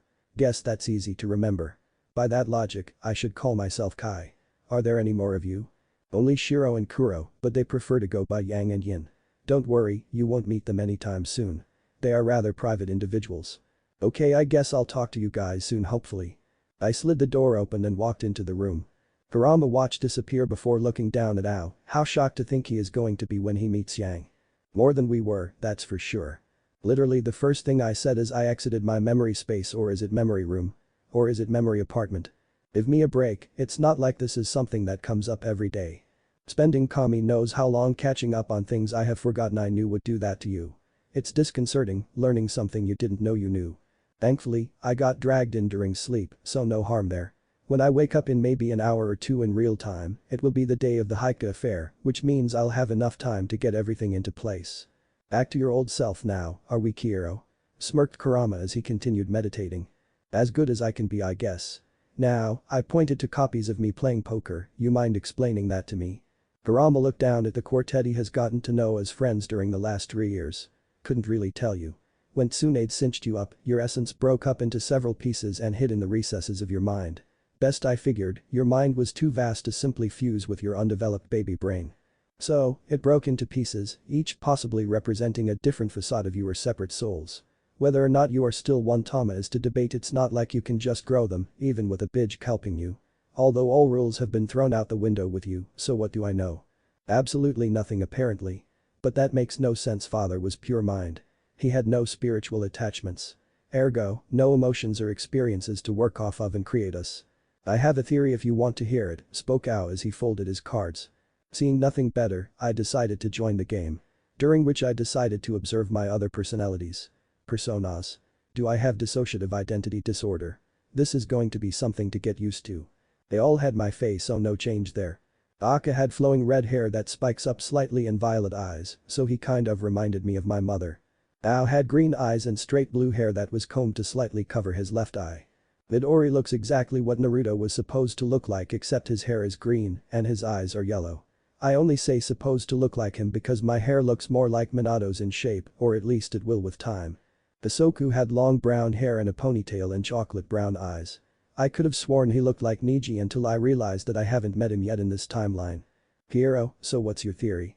Aka, tch, the Nancy boy here thinks that we are all personifications of elements. Damn it, I fold. Ow, now, Aka, just because you represent fire doesn't mean you have to be grouchy about. Remember, each element has their own strength and weaknesses, so no need to be hung up on it. Aka, says the guy whose element naturally beats mine. Hisoku, calm yourself, brother. Ao's theory makes some sense. It supports his claim that the environment one grows up in has some influence one's primary element than genetics. I raise. Hiro, really? Well, that would explain why a lot of people in Konoha are fire, you know, with a will of fire drilled into them as kids and all. I call. Midori, hi. That's actually not why, but the naming is funny, isn't it? The will of fire teaches people to always think of their comrades first, and that the entire village is like a large family, and every Konoha shinobi with the will of fire loves, believes, cherishes, and fights to protect the village. However, protection has two definitive representations. Either as a defender or as an aggressor or avenger if you want to be technical. In turn, such upbringing basically makes everyone naturally fire-based in the village. Which is hilarious in hindsight. Also, check. Ow, you have to admit though, in the village as large as this for only Naruto and Asuma to have wind as primary seems statistically unlikely. However, at the same time, both had rather different personality types compared to those in the village. Naruto was a prankster and Asuma was a cross between a wanderer and an adventurer. It would explain why he decided to join the 12 Guardian Ninja instead of staying in the village. I check and dealer draws the 5th card. Aka, damn it. I folded too early. But that theory doesn't explain someone like Kakashi or Hiruzen who mastered multiple elements. You really want to tell me that Kakashi was a mixture of multiple personalities unlike us who are a diffusion? Hisoku, on the contrary. Training to use an element requires one to manipulate their chakra in a specific way. As such, one, in essence, trains their chakra to react in a predetermined manner. As chakra is partially spiritual in nature, it trains their essence or themselves to think in a certain way. Hence why a primary element is so easy to learn, one already thinks in such a manner and in turn, can more easily attune chakra to that form. Learning another element, however, requires one to modify or outright change their way of thinking, making it that much more difficult. However, the end result is the individual coming out of the training somewhat enlightened, as if discovering another aspect or layer of their being.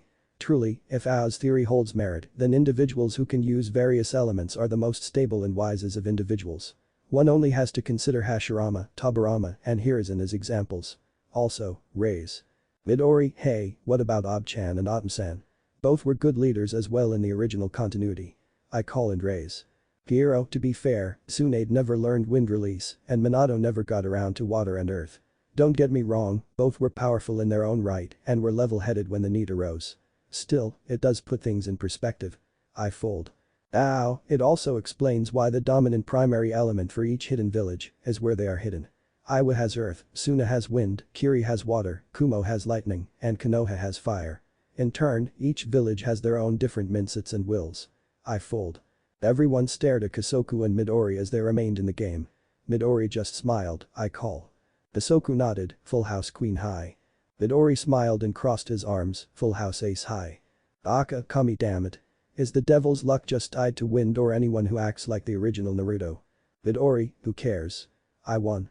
Kurama sweat dropped, do you have any idea how trippy it is watching you five play? All, sorry Kurama. Kosoku, good game today.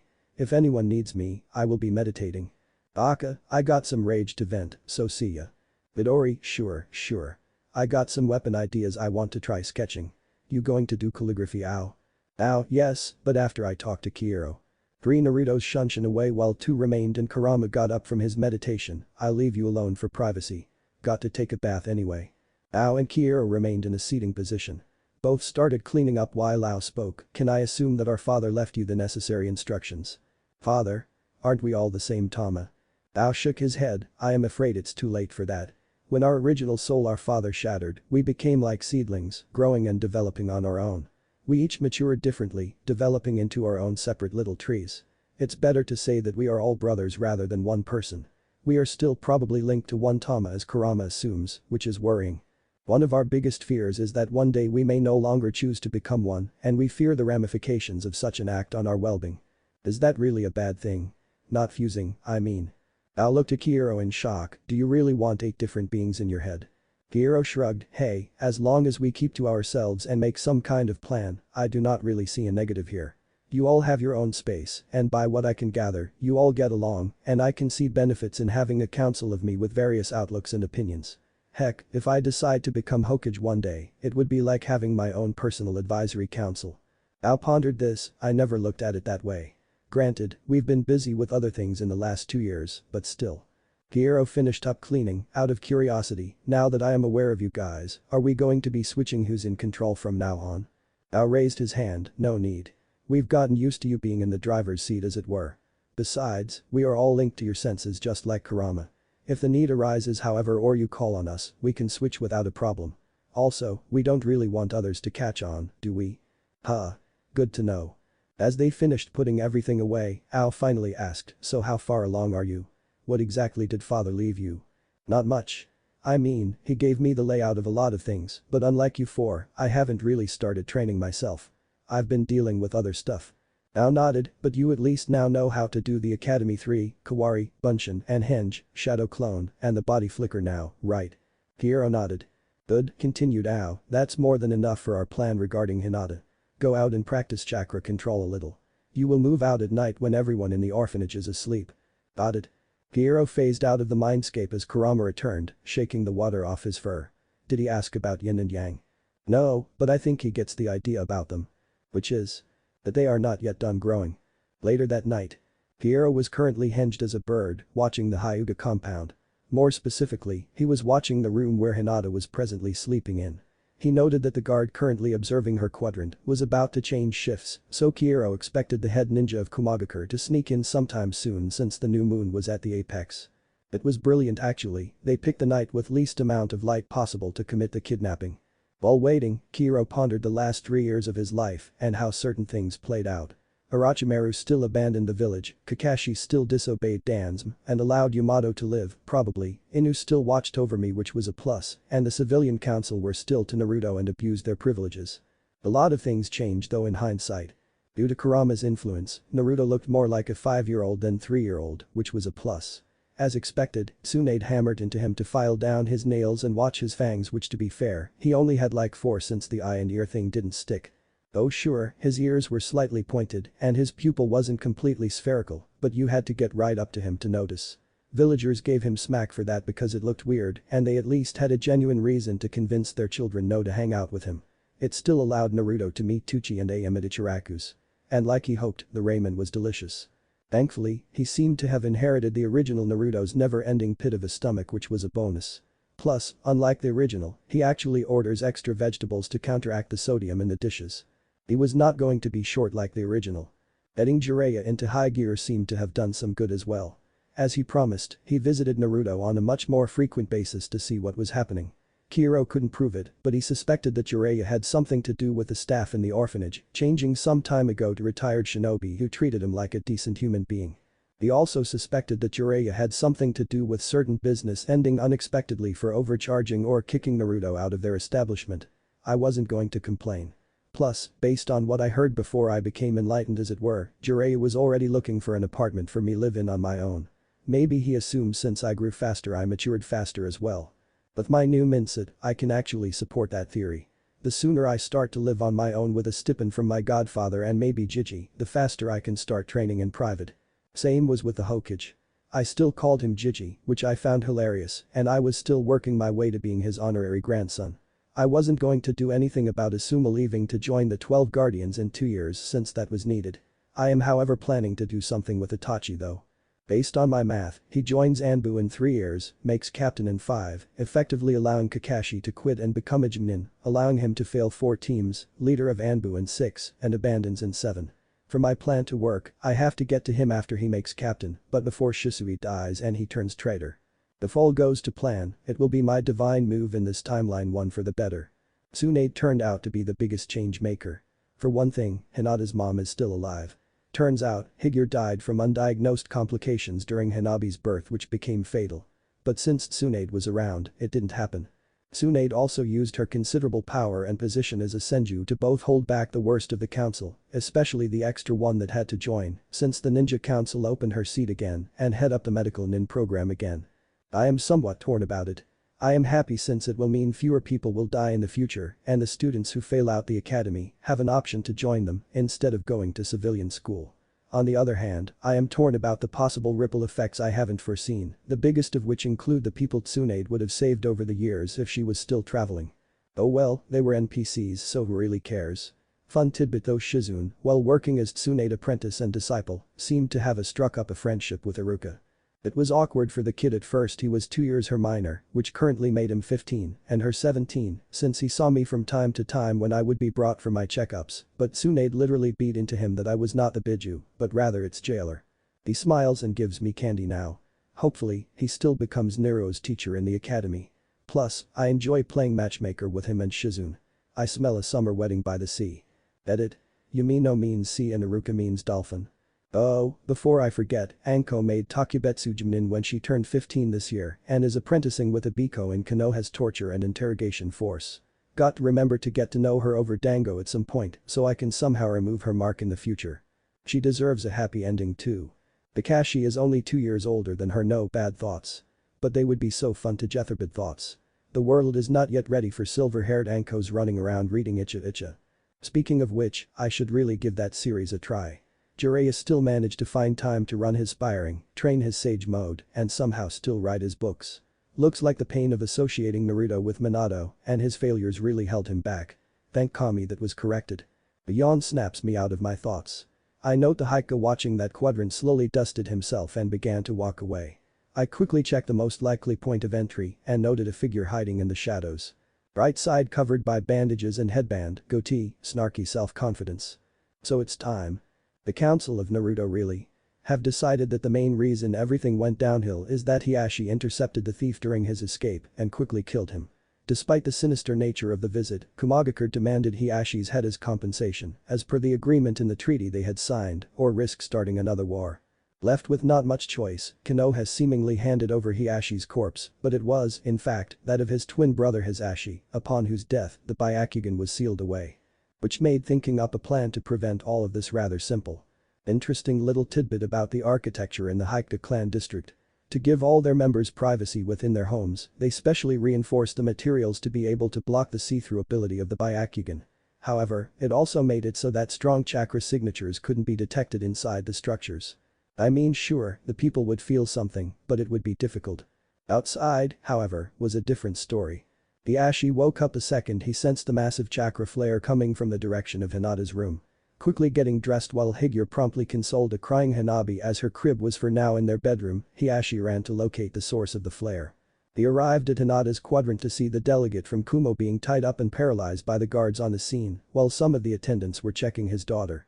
Realizing they were performing the standard test for poison and blood extraction as well as a sack in the corner, Hiashi made a reasonable conclusion before 3 Anbu arrived. Usually, Anbu couldn't enter a clan district uninvited, but there are regulations in effect that allowed emergency entrance if a disturbance was felt or reported. So they investigated. The shorter Anbu quickly got up and approached Hiashi.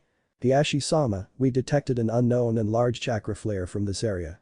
Can you please explain why your guards are currently tying up the delegate from Kumo?" Hiashi stared at his guards who looked up as they finished. "Forgive me Anbu, but I just got here before you arrived. Based on what I can see, it seems that my guards have caught this Kumo-nin in the middle of kidnapping my eldest child. Is that correct?" The guards nodded.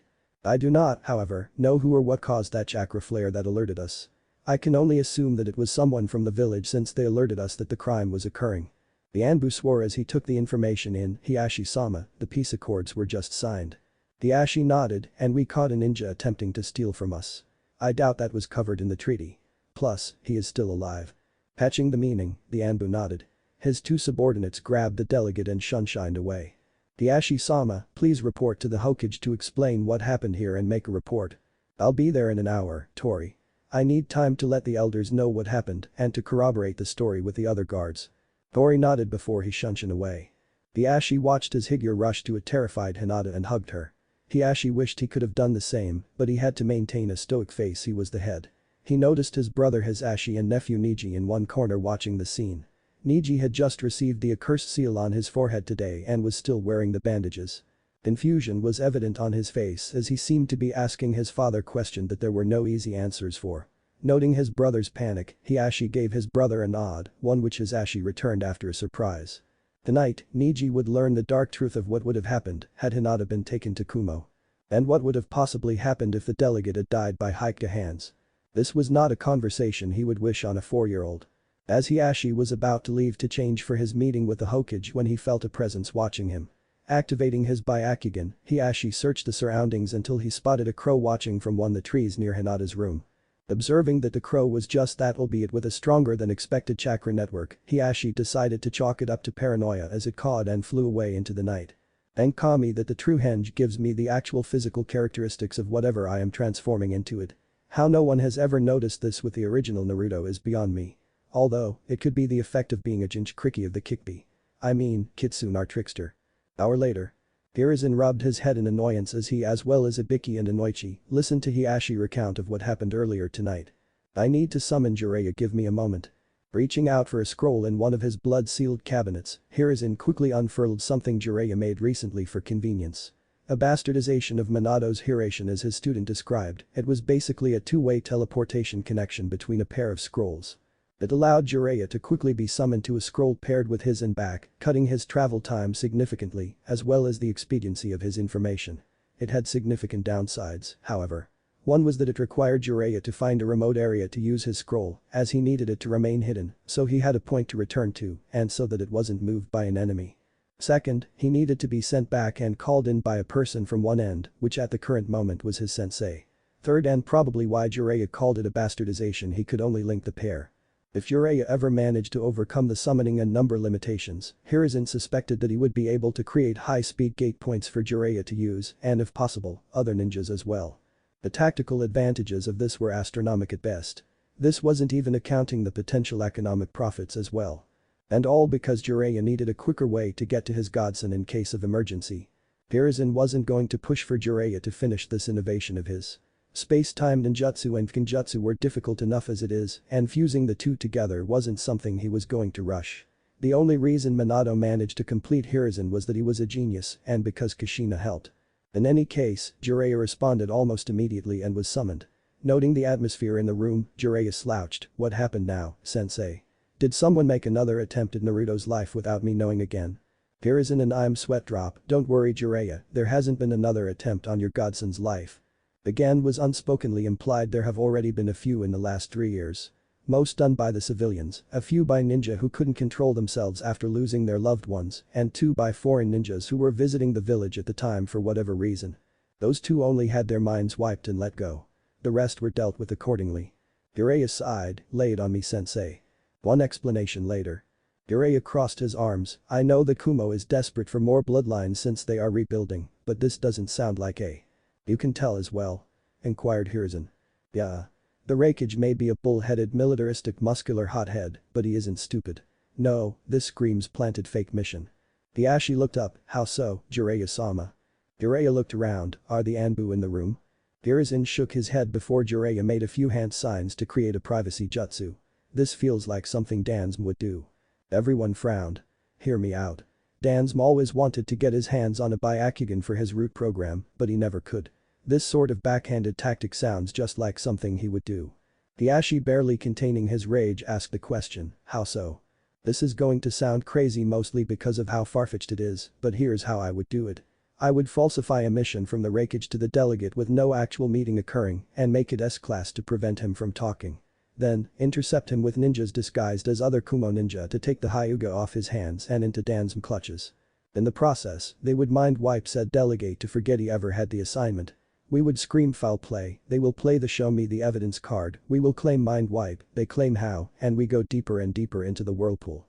That's not even considering the backlash had a Hyuga killed the delegate. If they did, I would have to save face by demanding a Hyuga in return, either because it was his plan or because he needs to show strength." Inoichi inquired, "You suspect that Dansm has a hidden Yamanaka en route?" "You suspect he doesn't?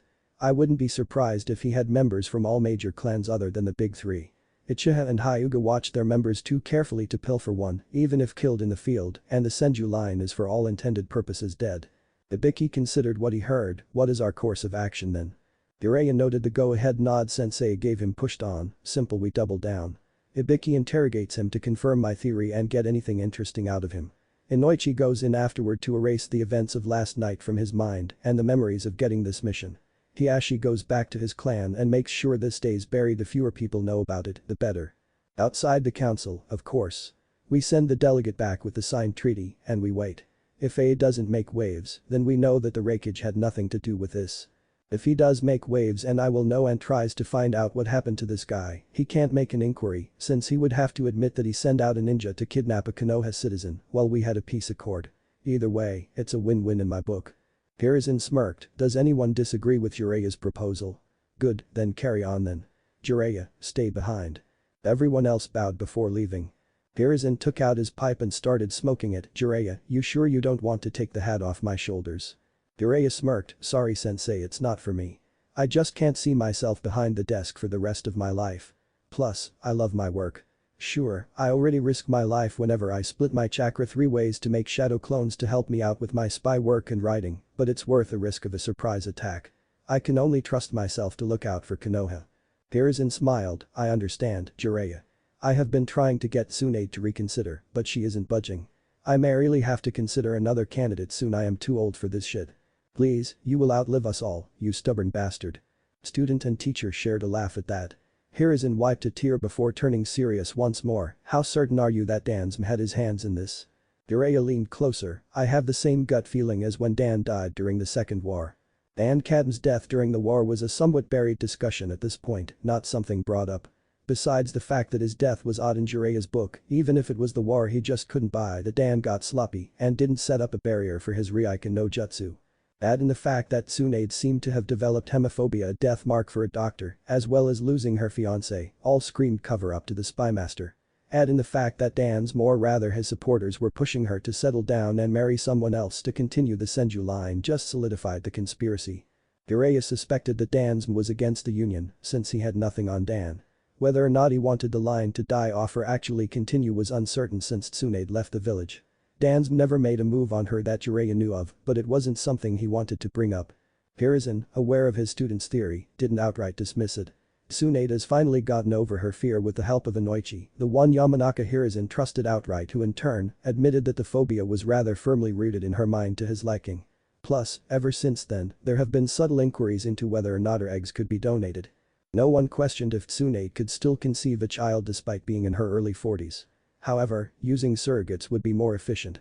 There was no actual call or desire made yet, but Hiruzen could practically smell Dansm's gauze on the rumors. "You know that there is nothing I can do about this, Jiraiya. I have no inside man within root." What about Kakashi? Ever since he rescued Tenzm from getting the cursed seal, Danzm kicked him out. Inu is purely Anbu now. Thank Kami he never bothered giving him the cursed eradication seal.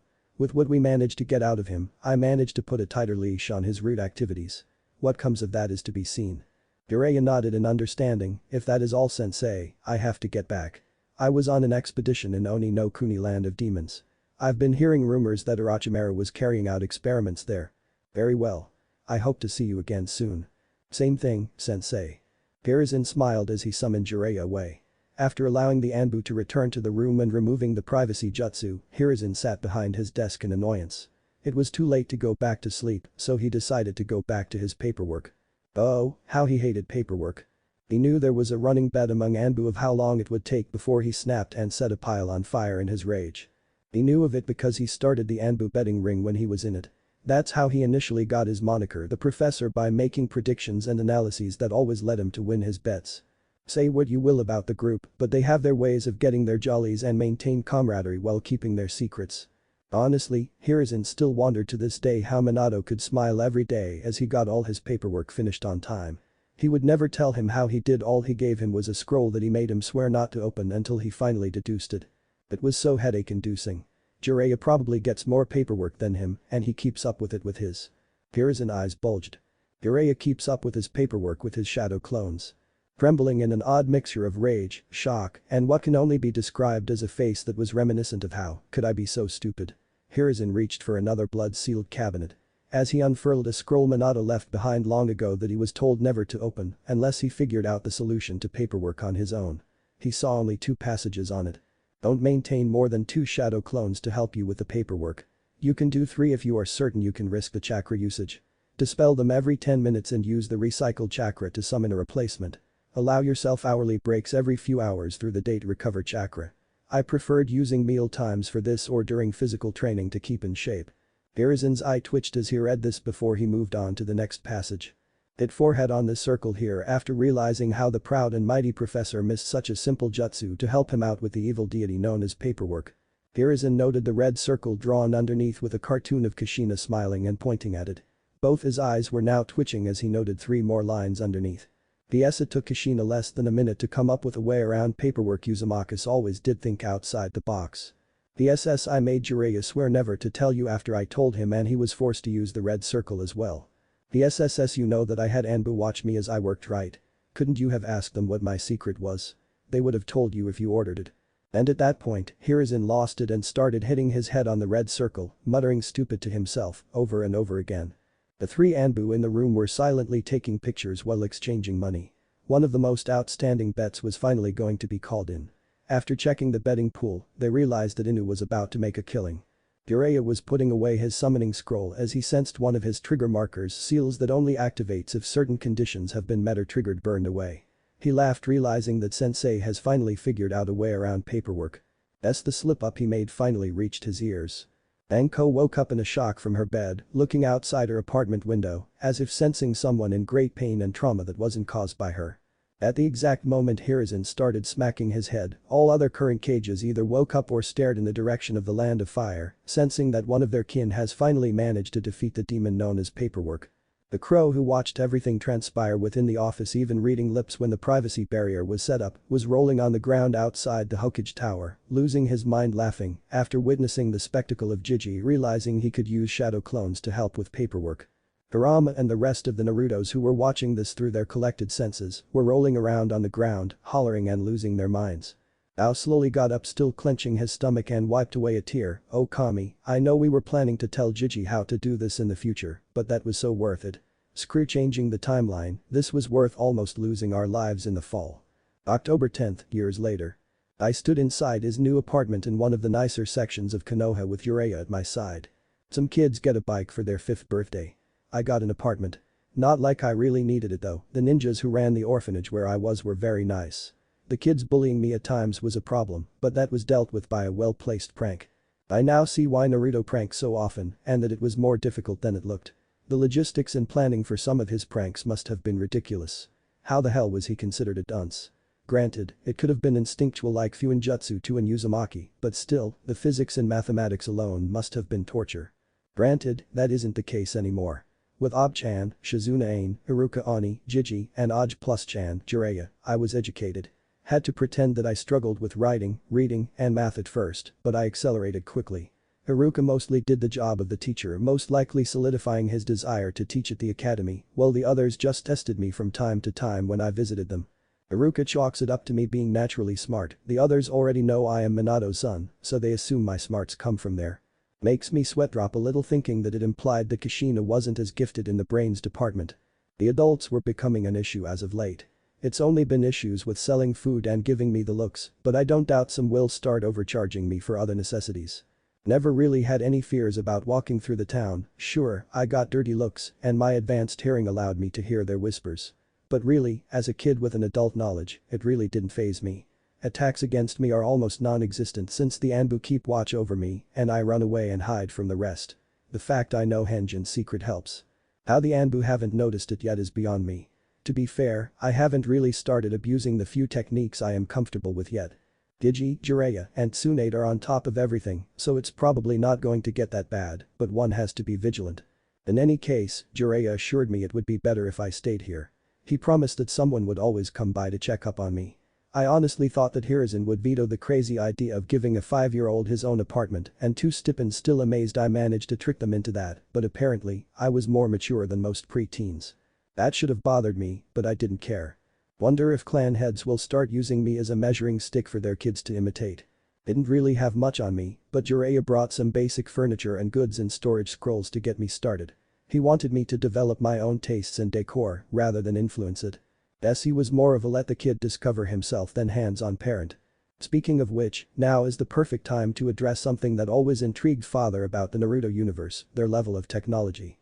After reading the news and hearing whispers from the traders and townsfolk and actually living in the village and all, I would say that the technology is somewhere between late 70s and late 80s of father's world. It's somewhat tricky to pin down since the nations don't use fossil fuels at all, so they don't have specific things like say cars or rocket ships. They do have windmills and water turbines, but that is still considered new tech at this point, with solar panels still a glimmer in someone's eye. Hell, despite having steam power, a train is deemed to be innovative. Based on father's knowledge, I am terrified of what will happen if uranium is ever discovered. Granted, knowing the likes of Orochimaru, it would have happened at this point. That or some of the summons of this world would have warned people against it, radiation would be an antithesis to nature and all that. They do, however, have batteries, cameras, computers, 64-bit, email, infant stages since, you know, ninjas can apparently hack telephones, no mobiles, television, DVRs, satellite dishes, video games, and wireless radio. There are other things, but these are the big ones. Some places have more advanced technology in specific fields, like the land of snow with their trains and power generators, and the land of sky, with their advancement in aeronautics coming to mind. Other things that I can at least consider the norm are around, some aren't. Credit cards or the very notion of credit don't exist, long-distance money transfers do, however, so that's a thing. Pesticides haven't been created, but genetic engineering and study of DNA are, so that's a toss-up. I will admit that their knowledge regarding sciences is more advanced in general to keep up with all the plants and animals that are affected in multitudes of ways by chakra. That's not even considering all the poisons and viruses out there in the world. Printing presses are a regular thing, as are vinyl and cassettes, so big plus for me there. Can't wait till they figure out how to store music on discs. Walkmans are weird. Video games are alright for now, they seem to be following the same pattern that father's world did. The music itself is an issue, but that is probably because there are so few genres. Although considering that survival is still a major priority for some people and that technology isn't particularly widespread, it is accepted. I mean, even in the manga, farming and fishing seem to be the primary way of living. Entertainment hasn't really caught up socially with the advent of television. Theater and live shows are still considered more popular than say movies, albeit the distance is shrinking. TV shows themselves haven't caught on yet. Most television programming is more informative and news-focused. I am chalking it up to the fact that the people haven't figured out about advertising, so they have no need to make TV dramas or soap operas to market them. That or the fact that not enough housewives actually exist in the nations to market off of them. Wonder if I can get a computer and start making the digital music our father has memories of. That would require a band for other stuff though. Anyway, I am getting off track. In summation, the technology present in the nations is decent is what I am saying. So, any plans little cocky? Smiled Jiraiya. How the hell he still managed to twist his words and keep sending me to treatment without mentioning Kurama outstand me at times. I've heard of phrases like double talk and stretching the truth, but this is ridiculous. Hopefully, with my newfound freedom, maybe I can convince everyone that I found out about the Kikbi through reading on my own. Yeah, they can't argue against that. Not much, Jiraiya-san. I use Oj plus Chan sparingly since I already call the Hokage Jiji. Speaking of which, Hiruzen is an actual grandfather now since Konohamaru was just born, which unfortunately caused Asuma to leave to be a member of the 12 Guardian Ninja. Turns out since Asuma's sister who was younger gave birth to Konohamaru, Hiruzen has been trying to talk Asuma into finally settling down. I guess things were set and Asuma left. I knew this was going to happen, and since I never actually met the guy I wasn't too hung up on it, unlike Jiji. Jiraiya sat down on the couch he and his clones, and thanks for that excuse in the future regarding the jutsu, have placed in the center of the room. Well, say it out loud. Speaking your thoughts helps sometimes. I shrugged, nothing fancy I guess. I mean, it's spacious sure, but it is still a one-bedroom apartment with a large studio-like living room. I guess I'll take advantage of it and make as much extra space as possible, probably have shelves put in everywhere for stuff. Maybe a small garden in the back near the window just cuss. Maybe some weights or bag to hit TV in the corner. Probably splurge on kitchen stuff though it's ridiculous how much stuff you need to make ramen. True, grumbled Jiraiya. He and his wallet were acquainted with Naruto's love of ramen, as was Hiruzen. What about the bedroom? Snickered Jiraiya. Probably get a large bed, so I have space to roll around at night. Honestly, I think I'll just walk around town till inspiration strikes. Jiraiya smiled, well alright then. He reached into a back pocket before giving me more rim which I put in Gama-chan. I actually like the frog wallet, sue me for later. Okay, that's from Hiruzen and me and should cover whatever you may want to buy. Just remember. I am already paying for this place so your allowance won't be a lot, so save up for the nicer stuff in the future, okay? I smiled, sure thing, Jiraiya-san.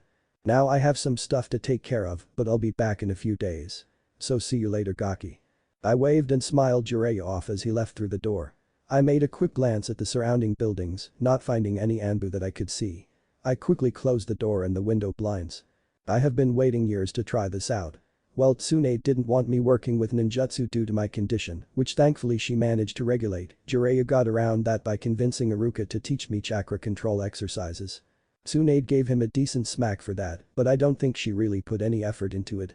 Something about the way she and Jiraiya have been getting along seemed off. Oh well, it will come to me. In any case, that combined with Kurama's cooperation means that unlike the original Naruto, I currently have decent chakra control. I haven't started learning to walk on walls yet, but I had the leaf concentration in the bag. I managed to get up to 4 leaves on each arm. I can't walk with them, but I can spin them independently of each other, so that says something. So, making a cross with both my hands and dividing my chakra into 5 large pieces, I shout out, Kage Bunshin no Jutsu. As expected, 4 sources of smoke appeared. From them came out Aka, Ao, Midori, and Kasoku. There was one thing wrong though. I thought you guys were supposed to look like me. Everyone looked at each other realizing that they, in fact, looked like they did in the mindscape, same clothes as each other, but different hair and eyes. We all looked at each other before the 4 made the hand sign for Henge and changed to look like me. I opened up my wallet and took out the extra cash I have been storing for this day in advance. Okay, everyone takes some and goes buy stuff for themselves. Afterward, we will dispel and confirm one of our biggest worries and discuss if I can still use the normal shadow clone jutsu or not. Got it. Break. The other 4 snuck out the back window while I exited through the front door, allowing whatever Anbu that should be watching me stay only with me. The day should be interesting. Aka. Man, walking around the village felt weird. After spending almost 5 years inside Naruto's head with Kiro driving, it felt odd just walking around the place. And if that wasn't enough, all the looks people keep giving me were annoying. How Kiro deal with it is beyond me. If anything, the whispers just keep pissing me off more and more. To be fair, Midori finally managed to convince Kiro to start pranking like the original Naruto. Instead of attention though, we did it for stress relief. And practice, let's not forget that. It was remarkable how easy it was to break into the civilian stores and set up some stuff during the middle of the night on a time release and the like. But venting, definitely venting. I hinged into random older kid before I enter each store on my walk. So far nothing interesting struck me. I did, however, get some practice targets, a punching bag, an anatomically correct dummy with Tenketsu points and the chakra pathway system, one with pressure points, and a Mukyanjong dummy, since I thought Kasoku could use it, he was the martial artist among us. I did pass a weapons store, but figured Midori probably bought something from there already. Books. Not my thing, I leave those to Ao and Kiro. I did grab books on wire strings and grappling since they looked interesting. Honestly, having a fire affinity was so annoying. There wasn't really anything I can practice to prepare myself since all fire jutsu father knew were big and flashy. I mean seriously, whatever happened to tact? Earth jutsus are amazing for trickery and survival, water jutsu are versatile, lightning and wind are okay, but fire? It's all about the how much widespread chaos you can cause. No subtlety whatsoever. Why can't it have something useful like a jutsu that gives you fire claws or something that increases the heat in the surrounding area to distract your opponent? I was so mad that I almost missed the shinobi store. I didn't really notice the name as the scrolls on the windowsill caught my attention. Jutsu scrolls. I practically gleed as I walked into the store. Then I saw the prices. No wonder clans were powerful if C-rank jutsu were this much and clans had hordes of their own jutsu. How were civilians supposed to compete? Suddenly, the academy only testing 3D rank jutsu suddenly made a lot more sense. Wonder if I could steal the old scrolls clans threw away in the trash. I mean, they got to rewrite old scrolls onto new ones from time to time. On that train of thought, whatever happens to the stuff people lose in the forest of death during the chunin exams? Food for thought.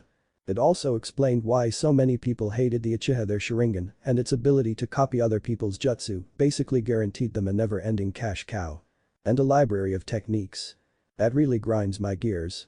I was so stuck in my train of thought that I missed the shopkeeper walked up to me, "See anything you like?" DCH not really. If the prices weren't an issue, the fire jutsu selection is. Oh? And what do you have against fire jutsu? I raise my hands in annoyance, it's all just so dramatic. I mean look at this, the fire release. Flame family basically breathes out something big and bulky to obliterate your enemy, fire release.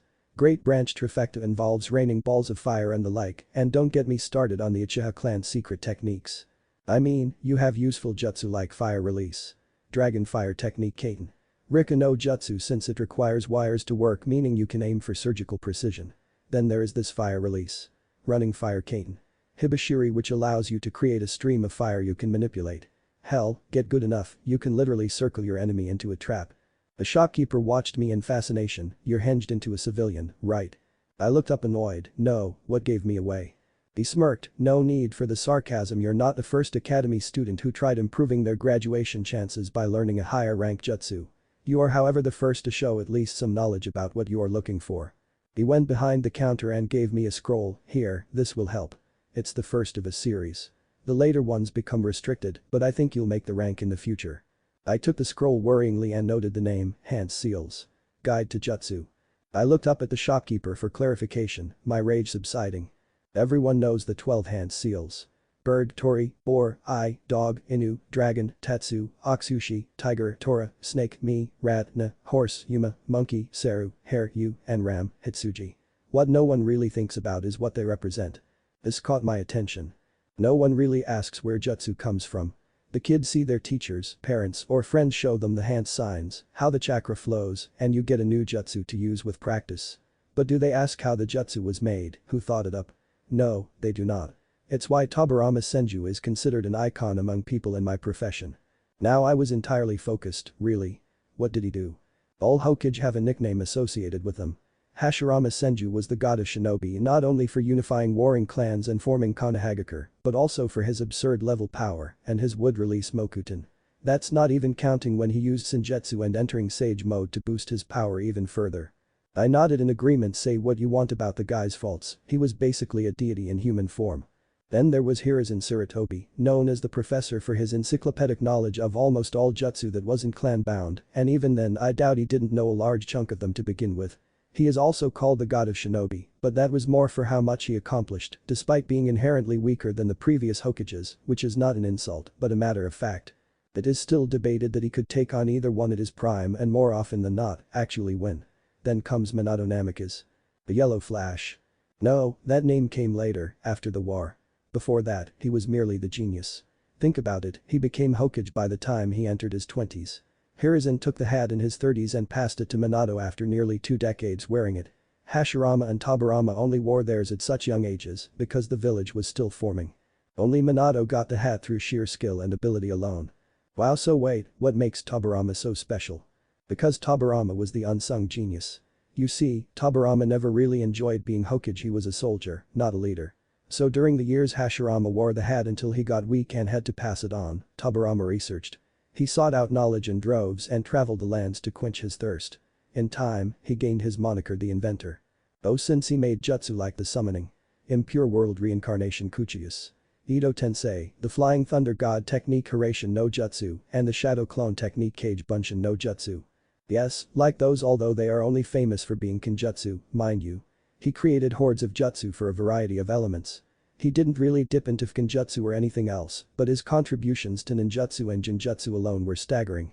Thinking about, a conclusion came to me, so basically, all ninjas in Konoha owe their skill to Tabamara and his creativity, as it were. Not just Konoha, all the nations have jutsu created by him. And that scroll you have in your hand is the first of a long series that detailed his research into the field of jutsu Sumken jutsu creation. That scroll alone deals with the intricacies of hand signs and their association and impact in jutsu creation. For example, it will explain to you why bird is affiliated with wind release, dog with water, tiger with fire, and snake with earth and lightning.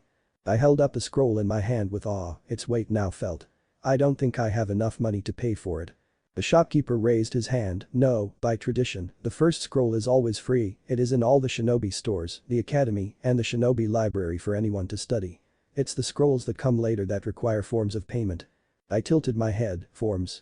Some scrolls can be bought, but a good chunk requires one to pass certain tests or be vouched by people in the field, I being one of them. Each scroll gives you more information that will be necessary to progress in your training. There are no shortcuts here, only dedication. I should warn you now that many fail in their pursuit. Are you willing to make the journey? I didn't hear the man. I was so giddy, so excited I burned in anticipation.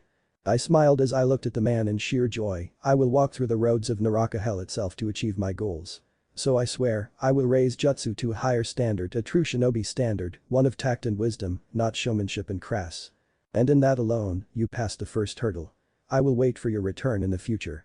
When you come back, just ask for the next scroll of the series. I bowed, and I shall. I left the store, sensing that I wouldn't need to buy anything else today. I probably walked around for hours in exploration until I walked up to the dango shop. I was hungry, so I decided to indulge the sweet tooth.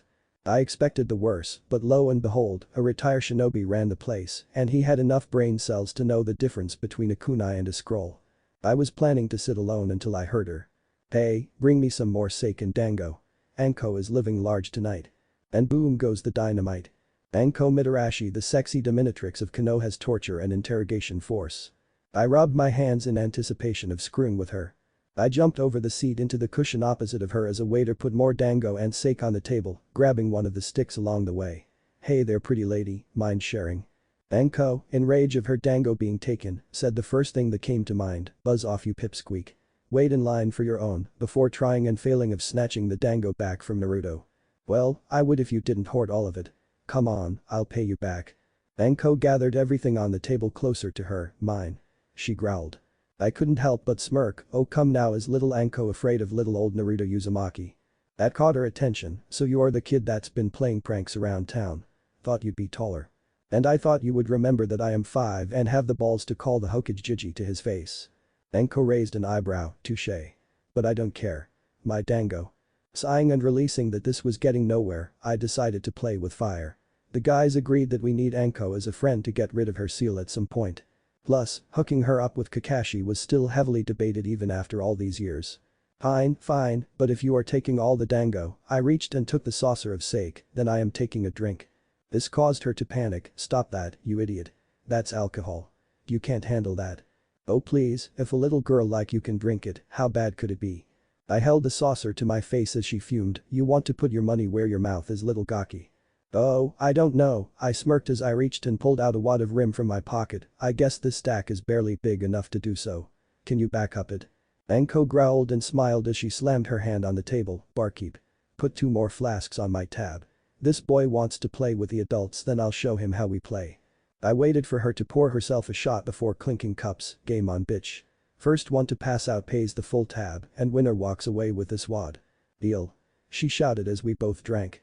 Ah, just like father's memories showed. Alcohol truly does taste great. Should I feel bad for knowing I am about to whoop her ass? Nah, she wouldn't respect me any other way. Ow. Oi, Kira wasn't kidding about the looks people gave Naruto. It made walking across town so much less enjoyable. And it really did ruin the ambience of the place. The manga didn't do the place justice, there were trees everywhere. The anime only showed the town and some training grounds, but there was so much more to it. Parks, districts, shops, specialty zone, clan homes, there was so much to take in. So what if I had to henge myself a couple of times to get away from the staring eyes? It was worth it to bring a smile to my face. Eventually, I come across the calligraphy specialty shop, Sumiwa Kami ink and paper. Oh, how I wanted to get my hands on some real sealing ink and scrolls. It's one thing to practice within the mind, but it's another to apply it in the real world. The Uzumakis were specialists in Kenjutsu, and I plan to continue the tradition. Shopping for materials proved to be more expensive than I realized, so instead I bought the Kenjutsu skill books to build a foundation, rather than the supplies. All of father's knowledge of the art was based on techniques that he knew rather than the skill foundations.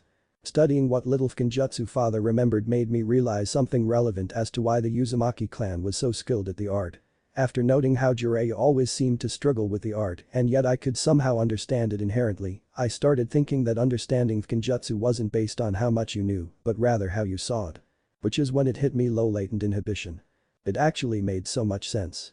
Low latent inhibition resembles at in early decades of the individual's life and often correlates with distracted behaviors. This distractedness can manifest itself as general inattentiveness, a tendency to switch subjects without warning in conversation, and other absent-minded habits, which is the original Naruto to a fault. Well, him as a kid anyway, he grew out of it eventually. The upside of the condition, other than the fact it's inherent, is that it makes the individual see the world as pieces, rather than mere objects. And what is a Kenjutsu seal other than a collection of random kanji coming together for a unique effect?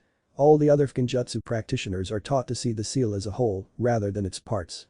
The Uzumakis, however, consider the gears within the machine. When they build a seal, they think and make it piece by piece. Other practitioners just focus on the outcome. That is not to say that someone like me is suddenly a genius in Kenjutsu. All it means is that I have a leg up in the field that others don't. Other than the knowledge father left me. If I want to become a master, I got to start small before jumping to the big stuff. Which means I got to bring my hands up to snuff, but how? Practicing kanji is one thing, but I also need dexterity for these fingers. I already paint, but that too was mental. No, I need something else. I was just passing back a music store when I noticed the instruments hanging on display. I smiled as I noted one instrument in particular. Guess they have guitars here too. Midori. Ah, so many targets, so little time. The guy who kicked Kiro out of the grocery store a week ago, prank with glue and feathers. The librarian who wouldn't let Kiro into the library a month ago, temporary deafness. People whispering around Kiro words like demon monster and Kyubi. I'll consider not reporting them to Gigi. Maybe I should just make a schedule of people to prank on a rotating cycle. Would be so much easier. Wait, no, not what I planned to do, looking for fun stuff. Buy clothes. No, Kiro wears orange, Naruto likes orange, ergo I like orange. Buy books. Ao likes books, Kiro likes books, Kasoku sometimes likes books. Someone will buy something. Explore. Nah, do it later, busy jumping from building to building. Go see other stores. I could use henge, but it would be boring, nothing exciting in civilian stores. Uo, pranking supplies. Kiro always goes for subtle, I need a big showy prank. I freeze in midair and almost fail the landing. I run down to gawk at the shop in front of me. Jaiwa Kentucky Forge and Sword neat. I run in, making sure me slamming the door doesn't make a sound before gawking at the weapons on display. Fuma shuriken and variants in one corner, kunai of all forms and shape in the other, chakra blades behind glass counters, swords and tantos on the walls for sale, as well as armor, explosive tags, storage scrolls, and wire strings. There are even specialty items like senbon, kusurigama, some shikamazu for the elderly, and also a fan or two with a kusurigama nearby. Samacho-sama stuff must not rule. Why did we let Kiro hold on to Gama-chan? No way, I have enough money to buy anything here. Oh well, time to draw and make ideas.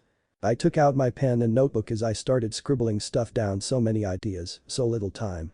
I wonder if they have a grading system to their swords like Mido. Can I help you with something? I turn girl, same height as me, gray eyes, black hair going brown in Chinese-style buns with short fringe bangs framing her face, child-size kipao-style blouse, bandages covering arms and smudges from smoke. Yup, it's her alright, just like in the manga. I give my friendliest smile. Nah, just looking around. This place gives me so many ideas for weapons I want to make one day. She actually squealed and gets twinkles in both her eyes. Really? You like weapons too? Like them? Like them? I love weapons. I shouted as I waved my hands in the air with one and book in separate hands. I want to grow up and be a ninja of renown for my bukijutsu. Me too. Said the girl, practically jumping for joy. Everyone says that a ninja can't get famous unless they have a fancy jutsu or something. I call bullshit as I deadpanned, if that were true, then we wouldn't have the treasured tools of the Sage of Six Paths be infamous to this day, or have the 7 ninja swordsmen of the mist. I know, right? I raised a finger, let's not forget about Taijutsu masters or clans that specialize in close combat fighting. Hokages may be short-sighted by not using any ninjutsu or genjutsu, but you can't deny the fact that they got famous by only relying on Taijutsu. Then there are guys like Might Guy. She tilted her head. Might Guy. The nin, master of who knows how many fighting styles and possibly weapons, as well as the only one in the village who is able to use at most 6 of the 8 hachimen. If it weren't for his personality and clothing style, he would be a perfect ninja example of succeeding by specialization, but when you get to that rank, you need a quirk to cope. What were we talking about? And I'm Sweatdrop, we were talking about Might Guy and what are the 8 gates. Something you children shouldn't know about, said a loud booming voice. I turned to expecting to see a man. I had to look up to see a mountain of a man instead. Large, muscles basically chiseled out of stone, black hair and full ace beard, square-shaped head, eyes that could cut stone, tunic and gloves usually seen with blacksmiths, and an aura that could make kids wet themselves. He was a monster. Panic now over. I jump and grab onto his leg. Are you the one who made these weapons? What metal ratio do you use? Does water play a significant impact on the forging process, and if so, do you use different kids for different weapons? Where do you? I would have gone on chattering if a woman's laugh didn't distract me or the surprised look on the man's face. I studied the woman, short, dainty looking, calluses on her hands, showing that she works with them frequently, long silky brown hair, a feeling of serenity to her yet a sensation of power behind it as well. Oh, this is rich, Yama. I only though Tenten had so much enthusiasm for weapons. The man now known as Yama tried shaking me off as Tenten did her best to suppress her laughter. Yama looked at the woman who I assumed was his wife and almost pleaded, Kawa, can you please get this child off my leg please? I smiled at the man's hesitance to try and remove me, so I just jumped off. Hey, I am no child. I am Naruto Uzumaki, Dadabeo. The woman named Kawa smiled at that. Well then, Mr. Uzumaki, welcome to the Forge and Sword. To answer your question, yes, my husband has built many of the weapons here. Some were made by I am a ninja tool inventor, so those have to be specially ordered. And as a craft store, we can't disclose our secrets to just anyone who passes by. We have our honor as craftsmen and as members of the Hyaku clan. I sulked for like a second. Wait a minute, Yama Hyaku means 100 mountains, Kawa Hyaku means 100 rivers, and your name is Tenten Hyaku, meaning 100 heavens. I see a theme here. Yama's eyebrow actually raised. Guess you are smarter than you look. Tenten hates it when people make a joke about her name, which is why she prefers just to go by her given. Now I tilted her head. What joke? And I'm Sweatdrop as he leaned forward. You know 10 by 10 is? I rubbed my head. No math. I hate math. Everyone in I'm Sweatdrops. Tenten was first to interject. So you like making up weapons? And back to sulking. No, I don't know how to make them. I like drawing them and thinking up cool stuff with them, but I am too young to make them. Yama leaned back up. You look fit enough to at least start working in the forge. How old are you anyway? I raised my hand. I am 5. Everyone's bulged. A 5-year-old was not supposed to 4 feet tall. Nani? But I am a year older than you. Shouted Tenten. Granted, she reached her parents' knees, but when your parent is literally named Mountain it's a different standard. I smiled and rubbed my hand against her hair and messing it up, and one day when you grow up, you may end up taller than me and any other Kunoichi in the village with a dad like that. Her face took on a slightly red tint. I didn't notice her mom smirk, nor her dad gain a tick mark on his forehead. Distraction needed. What were we talking about again? Tenten frowned and deadpanned. You are very scattered-brained, aren't you? Tsunade says I have 80-something giant Nadachi. Yama and Kawa quickly registered the phrase, realizing that the boy in front of them was the Jinchuriki, while Tenten got stars in her eyes. You know Tsunade, the legendary Sannin.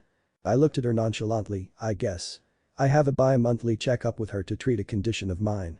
Tenten looked confused while her parents breathed out in relief and eavesdropped. Condition. You realize that I look older than a 5-year-old, right? Plus, there are these. I lifted my lip showing some of my fangs, as well as the claws since Kira didn't file them down recently. She looked in wonder. Is that some sort of bloodline? I shrugged as I put my lip down. Not really. She says that my chakra system and body is slightly out of sync, so my physical energy reacts weirdly to it.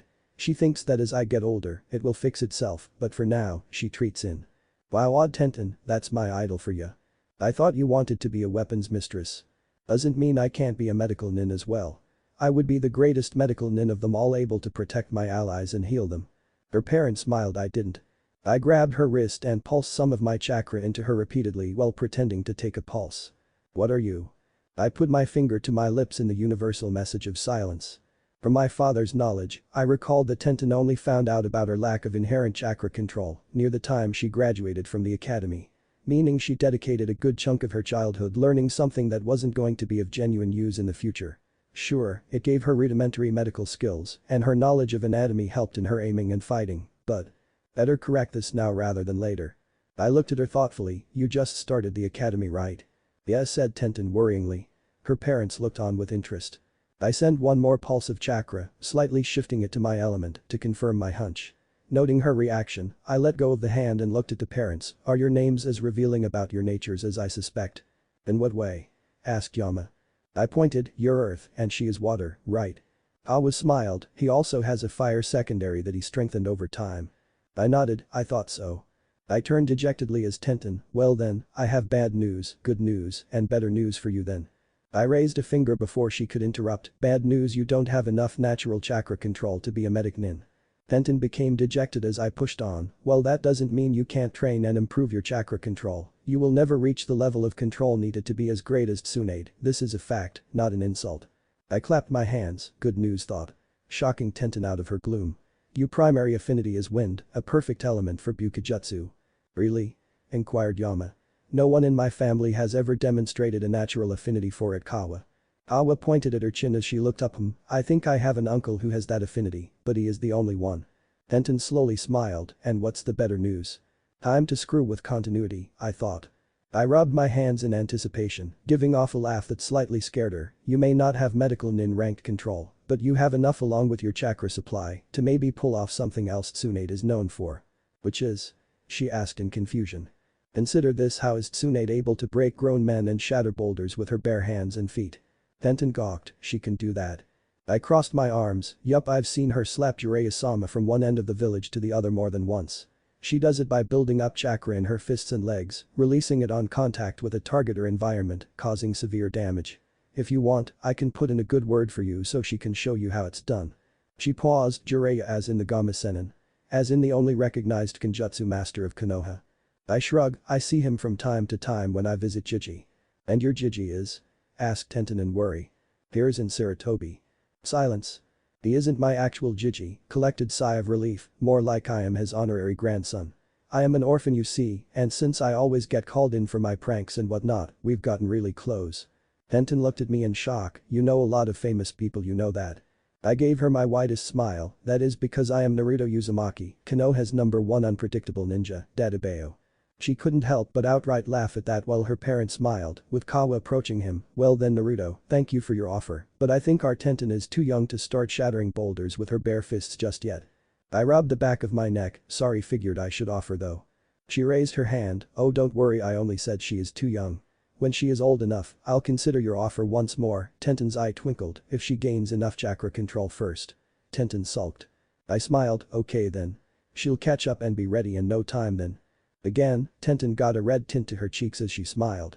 Noting where this was going, Yama interrupted, since you've helped out my daughter discover her element affinity, something that I will confirm with chakra paper later, how about I give a discount on whatever you want to buy? I turned and bowed to him, thank you Yama-sama, but I think I am too young to have an actual weapon just yet. I wouldn't mind getting some scrolls explaining weapon forging or maybe even some relating to Bukijutsu and such. He smirked, I think I can offer you something like that. I keep those books in the back on request. I couldn't help but smile, this turned out to be a great day. Hisoku. It is interesting what you can find if you're patient enough and keep your eyes open. As well as henge yourself. In one shop I managed to locate a book detailing exactly how to make resistance and weight seals. Perfect for Kiro to use to strengthen himself and in turn our bodies. Ao probably knows them, but it's better to buy now than regret later. In a civilian clothing store, I managed to find a bulk sale for some decent clothes, not orange in various colors. Ninjas could always henge, but who wants a whole day maintaining a constant focus on chakra control? Most people aren't Tsunade using her perfect control to support her giant rack, which was something that Kiro wished he never found out. Or ever tell anyone else. Tsunade liked to joke that her body naturally grew her famous rack when she went off bras in exchange for her own power. In the Yamanaka flowers I managed to negotiate a decent deal for a fair number of pots, earth, and a variety of perennial flowers to liven up the home. Inoichi, who was running the counter that day, did not seem to mind that I got such a great deal. At least the storage scrolls were free of charge. I also found a shop that, in my father's words, sold Eastern medicine.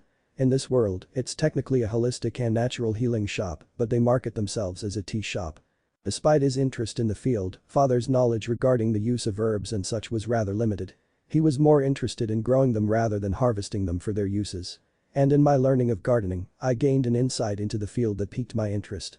So, seeing as how I already had the pots and earth necessary, I decided to buy some books of the use of medicinal herbs, as well as some seedlings to grow them.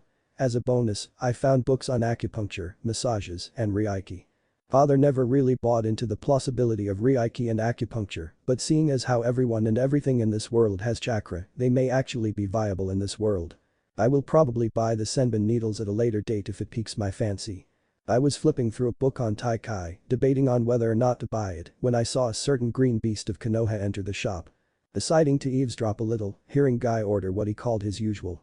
I tried watching what the old medicine woman put in the bag, but I only managed to recognize a few.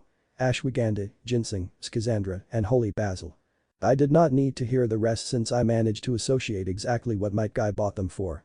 Waiting for him to leave, I calmly approached the medicine woman, still disguised as a nondescript civilian preteen who wanted to start gardening as a hobby. Pardon my intrusion, Elder Sama, but that was a ninja, was it not? The old woman turned to me, he was, child, why do you ask? I did not intend to, but I accidentally heard some of the herbs that he brought. Tell me, is it not easier to see a medical nin for a much quicker if slightly more expensive form of muscle recovery, pain relief, and energy replenishment? She smirked, for someone who just forayed into natural medicine, you seem well informed about what I gave to my favorite customer. I bowed, forgive me, I simply performed some slight reading before deciding to fully commit to trying my hand in the field. In any case, am I missing something? Not necessarily. While the advancement in the field of medical ninjutsu has progressed healing in massive bursts, it also forgot some of the subtleties of the field. For example, in the old days, poison making was considered a necessary field of study to become a medic, since the only difference between medicine and poison back in the day was dosage. Now, medical students focus more on the medial aspect than the neutralization and improvisation aspect. There is also the fact that medical ninjutsu also relies on the energy of the one being treated as well. In most cases, this is a non-issue since hospitals are a controlled environment, but in the field, it only becomes viable for ninja, since civilians could pass out from sheer chakra exhaustion. There's also the rapid nature of it as well. In the hands of a professional, one can heal bones and grow muscles in moments. But if a novice makes a mistake in the healing process, they can't exactly go back and fix it. There is also the inherent unpredictability and requirements of the field. I raised a brow. This was no something that our father had information about. Granted, he had some medical knowledge from his world and understanding of medical ninjutsu, but nothing like this. Forgive me for asking, but what unpredictability and requirements? People already know that to be a medical nin, one needs high levels of chakra control. As a result, most medical nin are women, since their usually low chakra stores provides them an inherently good base chakra control. However, there are also secondary requirements that most are not aware of until later, that being elemental affinity.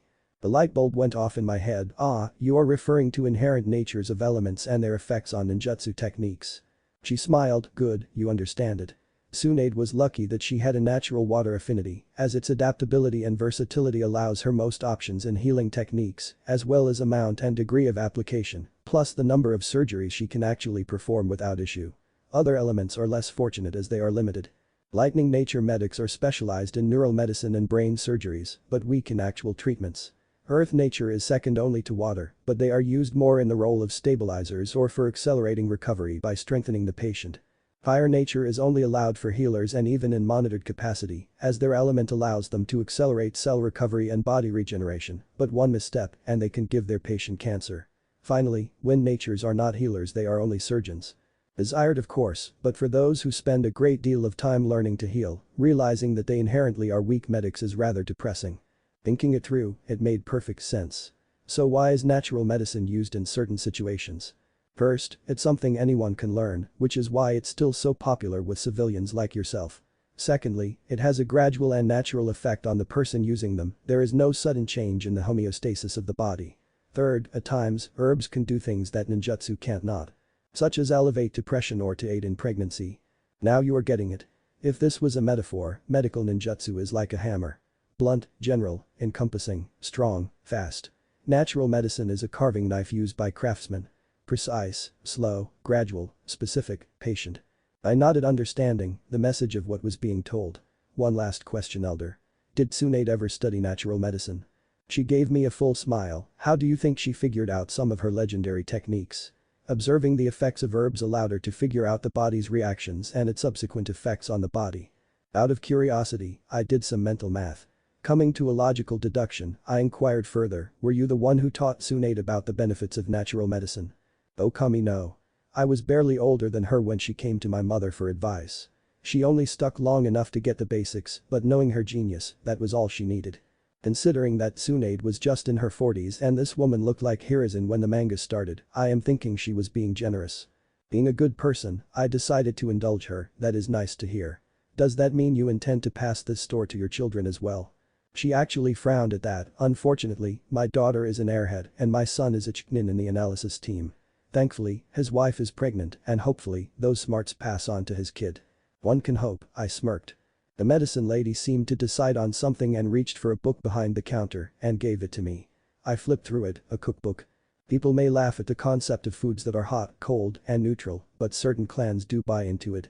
The Nara clan for example, who are all yin rich, require a diet of warming foods to strengthen their yang and maintain balance. The Aburam clan needs warming foods for similar reasons, as their insects consume massive amounts of chakra, as well as their vitality and physical energy, or their yang.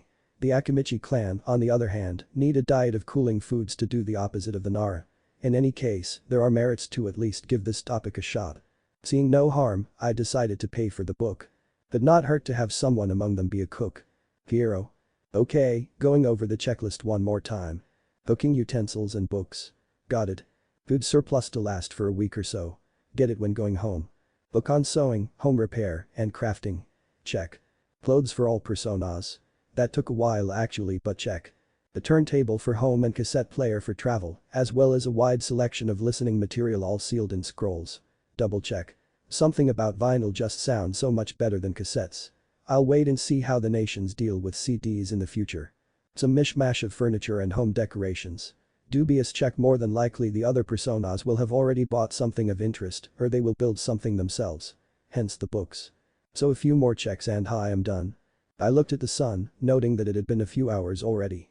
Shrugging, I decided to go and check out the training grounds. Maybe there is one that can provide a decent place to train away from prying eyes. Took me a while before realizing that some fields were just too far to get too troublesome. I did check grounds 1 through 10, even the 0 training ground wildlife preserve out of curiosity, before finally coming to the 3rd training ground. Father's knowledge showed that this was the place that the original Naruto underwent the hellish bell exercise with Kakashi. I planned to explore the ground in quiet, but the sound of someone practicing katas caught my attention. I walked silently through the foliage before spotting a Bruce Lee ripoff. We have family activities every night when I sleep, so sue me for watching movies from father's previous life. Kurama gets a kick out of laughing at how humans without chakra tried to imitate superhuman feats with waifu. We do respect Bruce Lee thought he was a civilian who trained to be as strong as a ninja. In any case, I shook my head before finally pegging the kid as Rock Lee. A 6-year-old Rock Lee, one who had just recently started the academy. I frowned as I realized that it also meant that he was already being harassed for his chakra issues. The lack of talent in ninjutsu and jinjutsu would come later from that. Fans of the manga had many theories about why Lee couldn't use chakra. The prevailing one was that his chakra coils and/or network were underdeveloped or flawed in some way. This was supported by the fact that he could still mold and use chakra to walk on surfaces and on water, as well as develop enough skill to dispel jinjutsu. One must also not forget the fact he can use the 8 gates, since they basically force open Tenketsus along the chakra pathway system, implying he actually has everything in place then. I personally think based on father's theory something else is in play as well.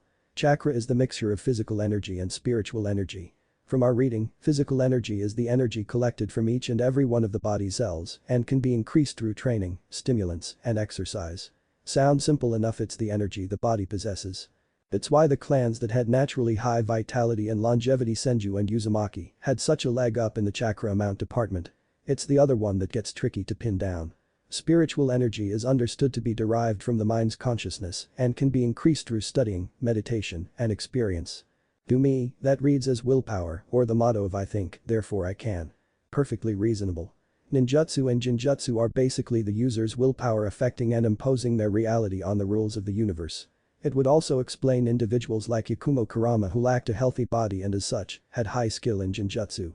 But that reasoning brings up more issues. If we play it by that tune, then the original Naruto's belief that he can accomplish anything is also probably what influenced his chakra amount. It also apparently affected his control, since both energies most likely clashed with each other. Here's the issue though. Out of all the rookie 12, Lee trained his body to the peak physical condition. Plus, his desire actually meshed with his training, meaning at some point he should have achieved some sort of balance, especially since he had enough control of what little chakra he had to walk on walls and water. Something just never added up. I finally snapped out of my thought when I realized that I have been watching Lee kick and punch a post for almost an hour from the shadows. I was not about to become a stalker. Curiosity be damned. I walked out of the foliage as Lee was taking a breather, noting my presence. I waved, "Hey. How you doing? Getting some training on the weekend?" He wiped off his sweat, "Yes. I am here training to become the best ninja possible." I nodded, "I can see that little young for such high dreams though, no. You just started the academy didn't you?" Lee nodded enthusiastically, "Indeed. But I believe that I must work twice no, 5 times harder than my classmates to achieve my dream." I tilted my head, "And why is that?" "Well Naruto Uzumaki." "Well met Naruto, I am Rock Lee. You see, we have recently started training to attach leaves to our heads for chakra control." This caught my attention, little early for that isn't it? Lee shook his head, "We thought so too, but the Hokage has instituted certain educational changes as of late. Nothing serious, only slightly more leanings toward physical activities and the lessening of certain civilian topics. The leaf training is the easiest form of chakra control and doesn't strain any of the kids that badly. They figure better start practicing now than we're older." Guess learning the shadow clones uses against paperwork is already paying dividends. Let's see how this plays out in the future. "Okay, go on." So we started training, but unlike everyone in my class, I struggle with even the most basic of the exercises, even though I don't get tired from them. "Really? That seems paradoxical." He raised his fist in determination, "Which is why I am training my body. If I cannot match my classmates in one aspect, then I shall outrank them in another." I smiled. Truly, he was a determined little guy. It pays off big time though. But what he said struck a nerve. That, and if I recall correctly, he only started getting real attention when he finished the academy in 6 years. I already altered Niji's life, why not add another? "You mind if I check your chakra? I happen to have a certain talent in this. Maybe I can tell you what your issue is, wouldn't hurt." Okay, I guess," said Lee as he gave me his wrist. I started checking his pulse and sending my chakra into him in waves. I would bullshit and use father's knowledge to help him out, but being treated and basically raised by a super doctor does rub some knowledge off onto you. I've seen Tsune do something similar enough that I snuck a medical book on chakra pathways and Tenketsus a few months back. I combined that with my chakra practice and some of father's medical knowledge to create a rather interesting skill. Quick medical explanation. The body has a chakra network which is powered by chakra coils that spread it through the body. Think of the coils as arteries and veins that make up the circulatory chakra system. All knowledge regarding the network usually ends there, but I took it a step further. Working off that metaphor and including the effects of sealing Tenketsus, I proposed that a harder vessel must exist that actually houses the chakra that the body uses. Simply stating that chakra permeates one's being seemed a bit odd, especially since if that was true, sealing off Tenketsus shouldn't cut off chakra access unless the chakra network was very precise and chakra was stored somewhere specifically. It would also explain why civilians couldn't become ninja even if they had a healthy chakra network. Not enough gas in the tank to work with. It's why civilian-turned-shinobi are considered the weakest since they didn't have generations of selective ninja breeding to piggyback off. Basically, the technique amounted to me striking the vessel of what was subject's body and deciphering the echoes. Some sounds include physical energy, mental energy, vessel size, and rate of production. There are others like for elemental affinities and kekkei genkase, but that's neither here nor there. So I started listening. His element came out as earth, which was expected. His physical and mental energy also sounded good, which was already a red flag. I checked his coils. Very, very constricted, as expected. Barely enough to allow any chakra to flow through. Then I checked his vessel. I didn't hear the echo. Scratch that, I know I hit it and I know I made a sound, but there was no echo. I started hitting it from different angles before I slowly realized something terrifying. His vessel was huge. Let me explain. My vessel Naruto's was huge, but that was to compensate for both his or rather mine naturally high chakra amount, chakra production, and Kurama's chakra on top of as well. He was a stamina freak for a reason, he had chakra to constantly burn off. Lee was a different story. He had a large vessel, but a low rate of chakra usage. Granted, he could store it fine, but with his restricted coils, it was like forcing a tsunami through a faucet. No wonder he had such issues despite such strong training foundations he was blessed with suck. He had the necessary chakra, he had the training and body needed, and the essential mentality, but his own body prevented him from utilizing his naturally vast chakra reserves. In hindsight, it made sense.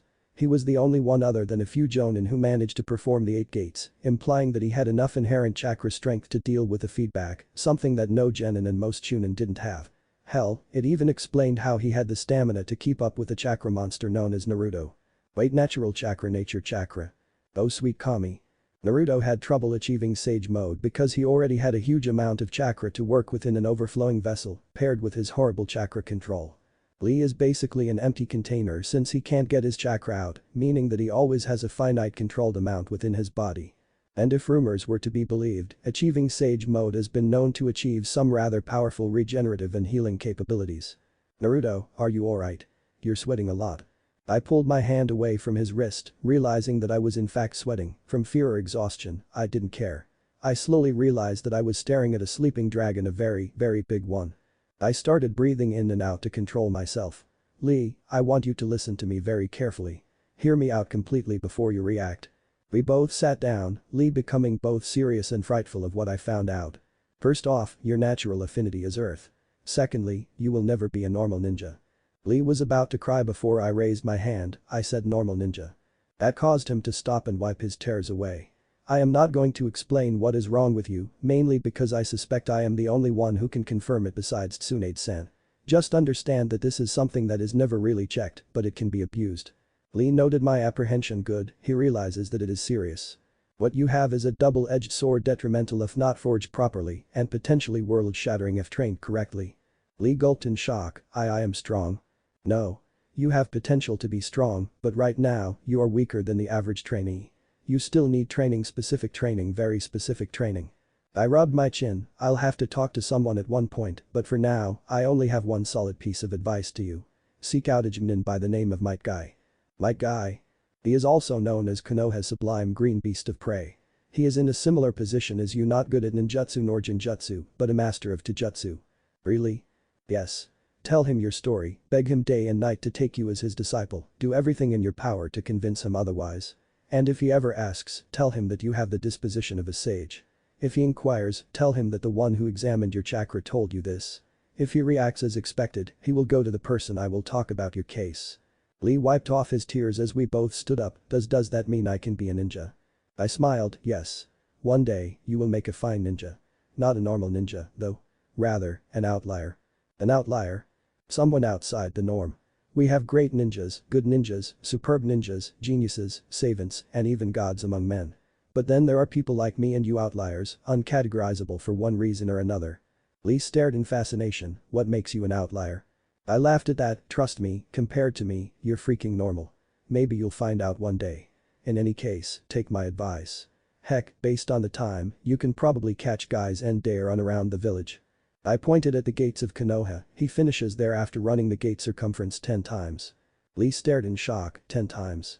Oh, don't worry, that's just his cooldown amount. If he is being competitive with Kakashi Haddock, he will do 100 on his hands. As Lee tried to register this, I just smiled and waved as I started walking into the city, heading back to my apartment. Well, hope our paths cross one day again. And Kami, pray that it's not against each other.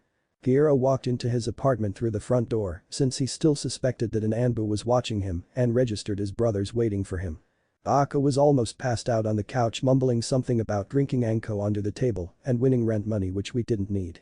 Ao was fiddling with a guitar and smirking every time Aka winced at him adjusting the tune. Midori and Kasoku were fiddling around with some training dummies and a meditation mat. Alright, clearly everyone here had an interesting day. How about we address the elephant in the room and answer 2 of our more troubling inquiries? The Narutos got up and stood in a circle, worry clearly on their faces. Kiero noted the head nods. Kai. As for Naruto's dispelled, Kiero anticipated the mental backlash. None came. Fuck, well, that's going to be a problem.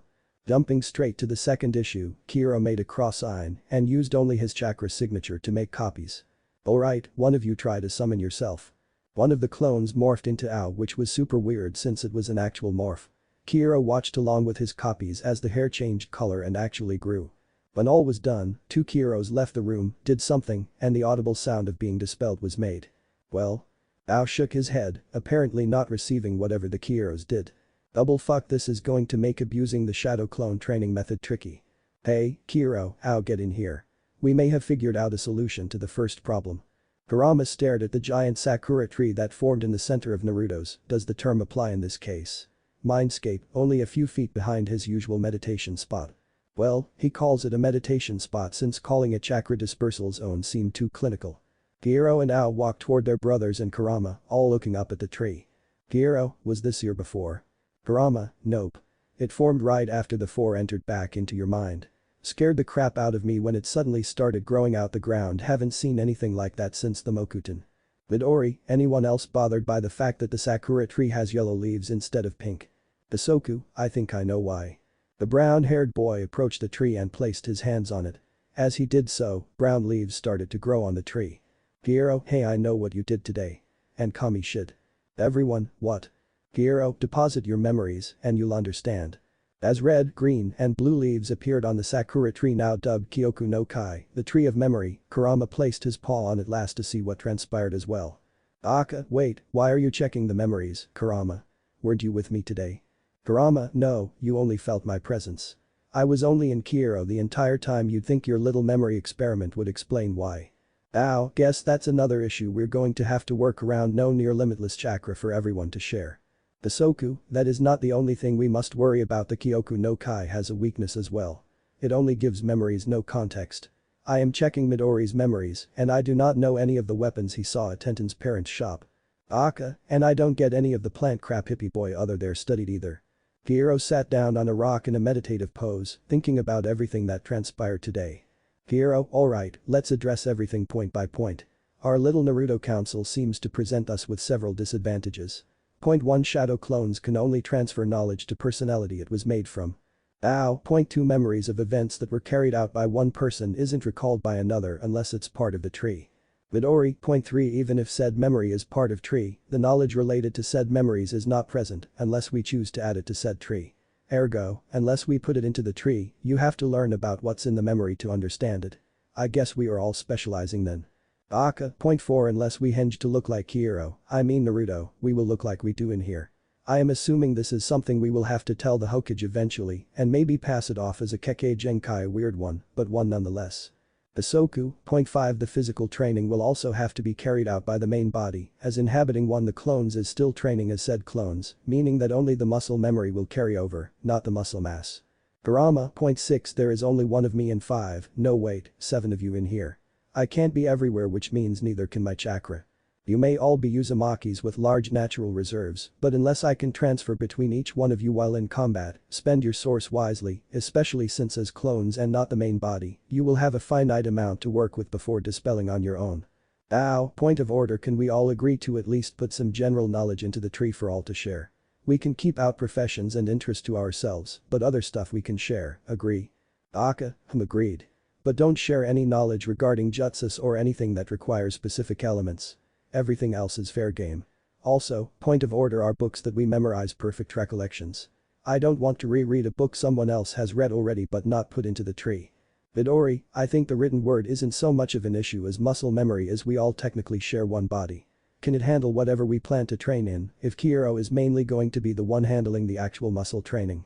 Bisoku, true, it is something we will have to experiment to determine in the long run. Kiro, can we assume you have already planned something out? Kiro nodded, realizing that despite everyone minus Kurama was sitting a circle around him, they were all looking at him for guidance. He sighed in exhaustion, realizing this is how Kakashi probably felt when he trained the original Team 7. Alright, let's all agree on a game plan. We have about 4 to 5 years to train up before the rebellion is expected to occur. In that time, we must change certain things in our and the village's favor. As you all know, based on my memory of today, Lee revealed that Gigi has already begun implementing certain changes to the curriculum in the academy. Whether or not this is because he discovered he could do paperwork with shadow clones or because of some butterfly effect outside of our control is beyond us. In any case, can we all agree to not make any big or rash decisions without first making a majority decision? Everyone, hi. But this is going swimmingly. Alright, first off. Aka, I get the village pissed you off, but rein in it. We will make a pranking schedule so all of us can burn off some steam if we feel like it. We can even team up if the need arises. Midori rubbed his hands in anticipation with an evil smile on his face, while Kurama had an I'm sweat on his head. He is clearly the one who's going to abuse that system. Duly noted. Also, thank you for getting those dummies. The mukyanjong is something that will definitely come in handy if Kosoku decides to study Wing Chun that father learned out of curiosity. There are gaps in the knowledge, so you may have to check the Taijutsu library at some point. Kosoku, I figured the same. Father never actually studied any of the styles he saw in movies and shows only the knowledge regarding them and some real-life footage. Worst comes to worse, I will seek out Might Guy, risks be damned. Everyone, our condolences. Good. Ow, Midori, are you willing to share the dummy with Tenketsu points and the chakra pathway system when either of you are in control of the main body along with Kosoku? Said. Naruto's nodded in agreement. Good. Aka, I don't know what interests you have regarding wires and grappling, that's all you. I only request that you share some basics of both since they are covered in the academy and a heads up would be nice. In turn, Kosoku will share his knowledge of grappling with the tree as well, unless you can share scrolls that contain knowledge between each persona separately, something to test out later. Kosoku and Aka shared a look, pondering this as well. Also, you can keep all knowledge regarding jutsu creation to yourself, it is outside my interests and the interests of your siblings. Should we share other element jutsus with you personally for self-study since you plan to focus on fire?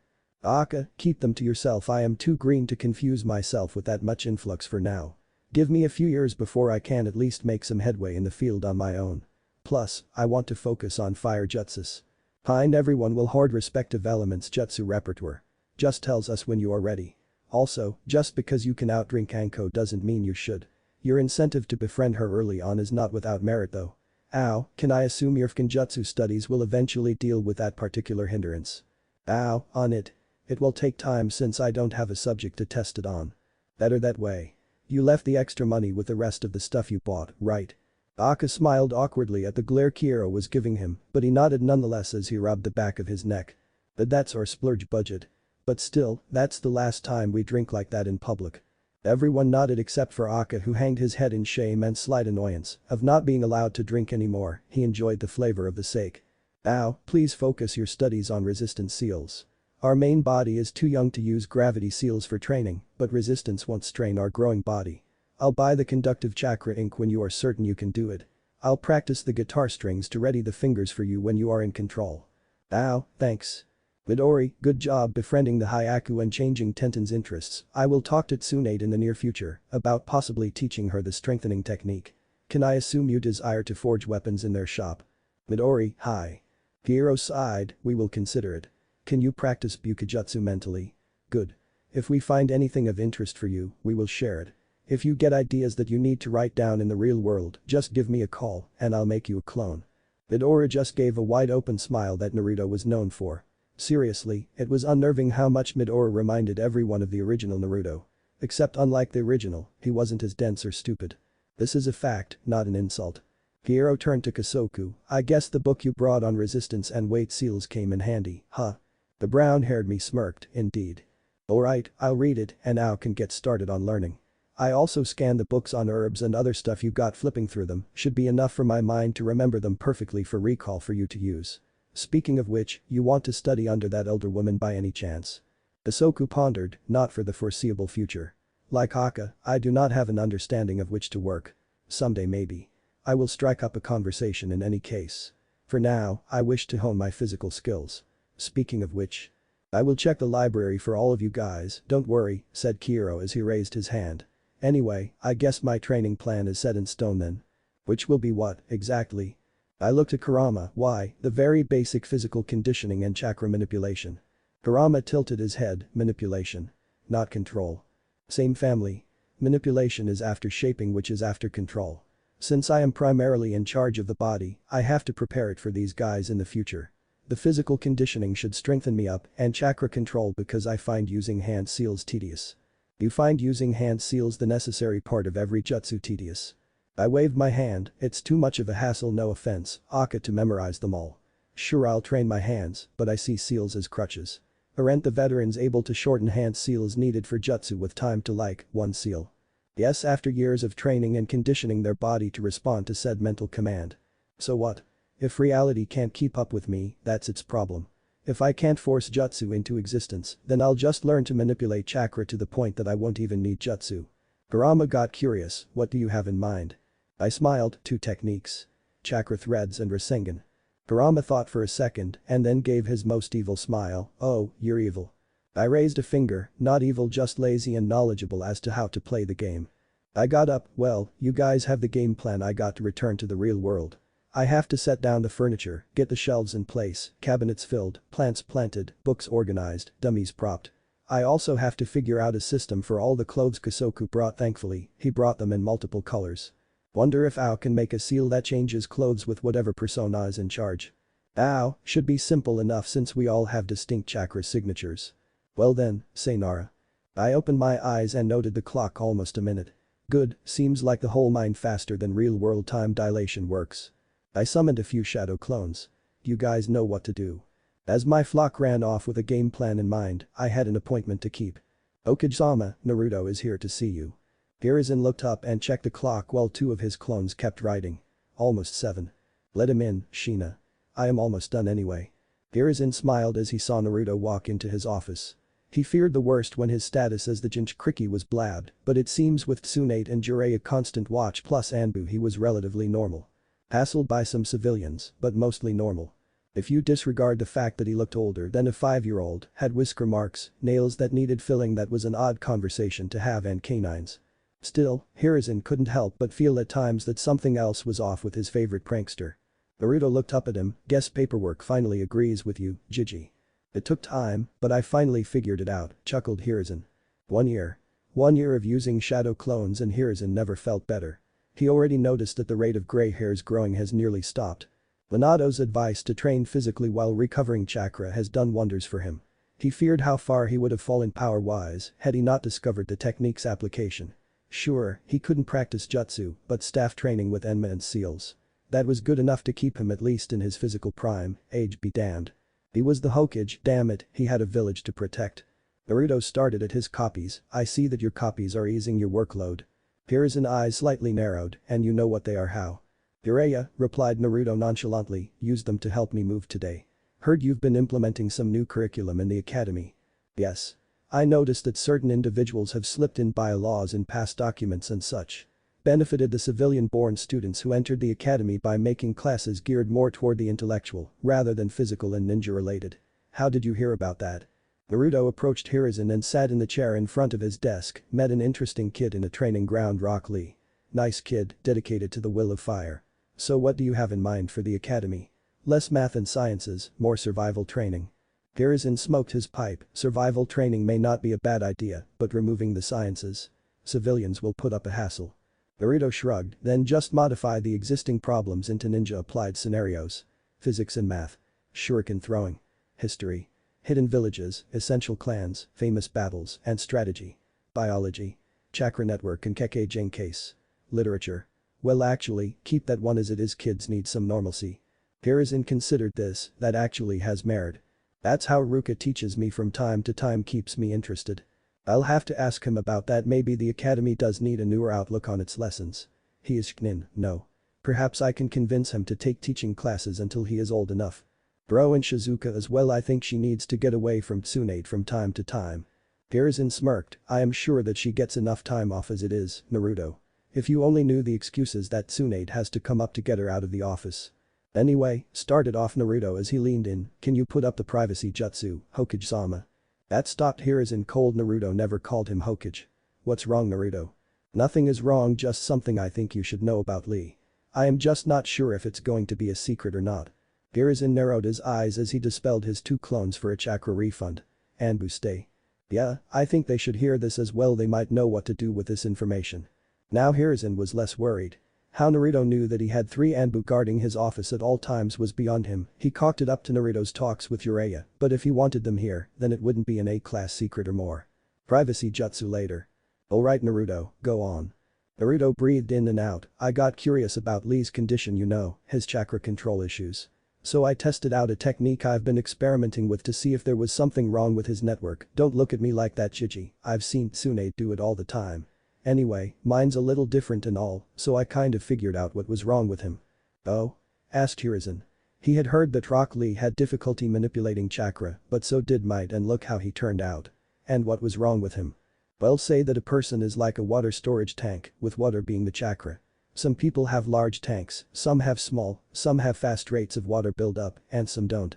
Okay, I get the analogy. Well, Lee's chakra usage is low because his pipes are small, but it's his vessel that's the issue. Too small? No, too vast. That piqued Hiruzen's curiosity, I see. Well then the boy should have no trouble becoming a ninja then. Some training and decent control and he should have no trouble. I may have made a suggestion to him as to how to train though, well, other than asking Might Guy to be his sensei. Now the Anbu winced. Say what you will about Might Guy, but even they felt pity for whoever he took under his wing. Hell, he made their Anbu physical training look like a cakewalk compared to his own personal routine. That doesn't seem particularly bad. I am sure Might can go easy on him since Lee is a kid. Naruto shook his head. I only recommended Guy because I've heard tales of his taijutsu prowess. I figured he would toughen Lee up for the real training I had in mind. Which would be what exactly? Naruto rubbed the back of his head, which meant as Hiruzen realized that he did something bad. Well, Jiraiya told me about his toads and the sage training he did with them. So I kind of got the idea that if Lee couldn't increase his own chakra usage, why couldn't he just use nature chakra as a substitute? Well, Naruto, other than the fact he needs a summoning contract and training, such an idea is. Hiruzen tried to make a rebuttal, but none came to mind. Okage-sama, asked one Anbu as they emerged from the ceiling, that wouldn't work, right? Everyone knows that to achieve sage mode, there must be a balance. Naruto scratched his head, I get that, but wouldn't it be easier for Lee, since he has so little of his own chakra to work with? I mean, if he strengthens his body energy through Guy and his spiritual energy doesn't really waver, wouldn't a large vessel make sage training actually easier for him? Three Anbu looked at themselves considering what Naruto said while Hiruzen remained frozen. Did I say something wrong, Hokage-sama? Hiruzen delicately and slowly refilled his pipe as he took down the privacy jutsu. No, Naruto, not at all. Your idea has merit, but don't forget Lee is still a child. Maybe one day he can become a sage, but he first has to become a ninja, does he not? I guess so. Hiruzen smiled, look Naruto, it's getting late, you've had a long day, you moved into a new place. How about we meet up for ramen tomorrow and catch up? We haven't had a good long talk for over a week now. Naruto smiled as he got up from the chair, okay Jiji, that would be nice. Naruto waved goodbye as he left the Hokage office. Hiruzen could only lean back into his chair, pondering what Naruto proposed.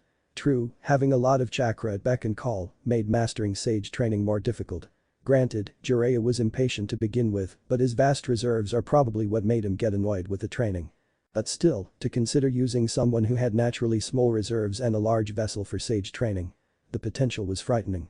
Okage-sama, Junin Might Guy here to see. He says it's an emergency. Send him in. As Might Guy walked into his office, Hiruzen interrupted him before he got a chance to speak with his naturally loud voice. If you are here about asking me to take Rock Lee as your disciple, you have my blessing. That shocked the spandex-wearing man, how did you know, Hokage-sama? Naruto came by and told me, he also told me why he recommended it. Tell me, Guy, what do you know about sage mode? Well, that worked out way too well. Oh well, Lee will thank me in the long run for this. Wonder what clan he'll get to train him. Doubt it will be Toad Sage, and I don't even know if Slug Sage exists since Tsunade has never shown it. Monkey or Turtle Sage seems possible, one for offense and one for defense. Wonder if he'll still learn about the gates. Questions for later. Piero finally returned home to see that his clones finished setting up the apartment. He quickly dispelled them and took in his new home. That's when he noticed a particular book series in one of the bookcases. What there must be something Ao brought. Damn that bastard, always the romantic. Piero was about to put them as far away as possible when a thought occurred. Well, Kakashi always read the book, Jiraiya always claimed he was a bestseller because of them, how bad could it be? It should be emphasized that despite their age, all Naruto's, even Kiro, even if he was updated late, were much older mentally, accounting for the time flow within the mindscape.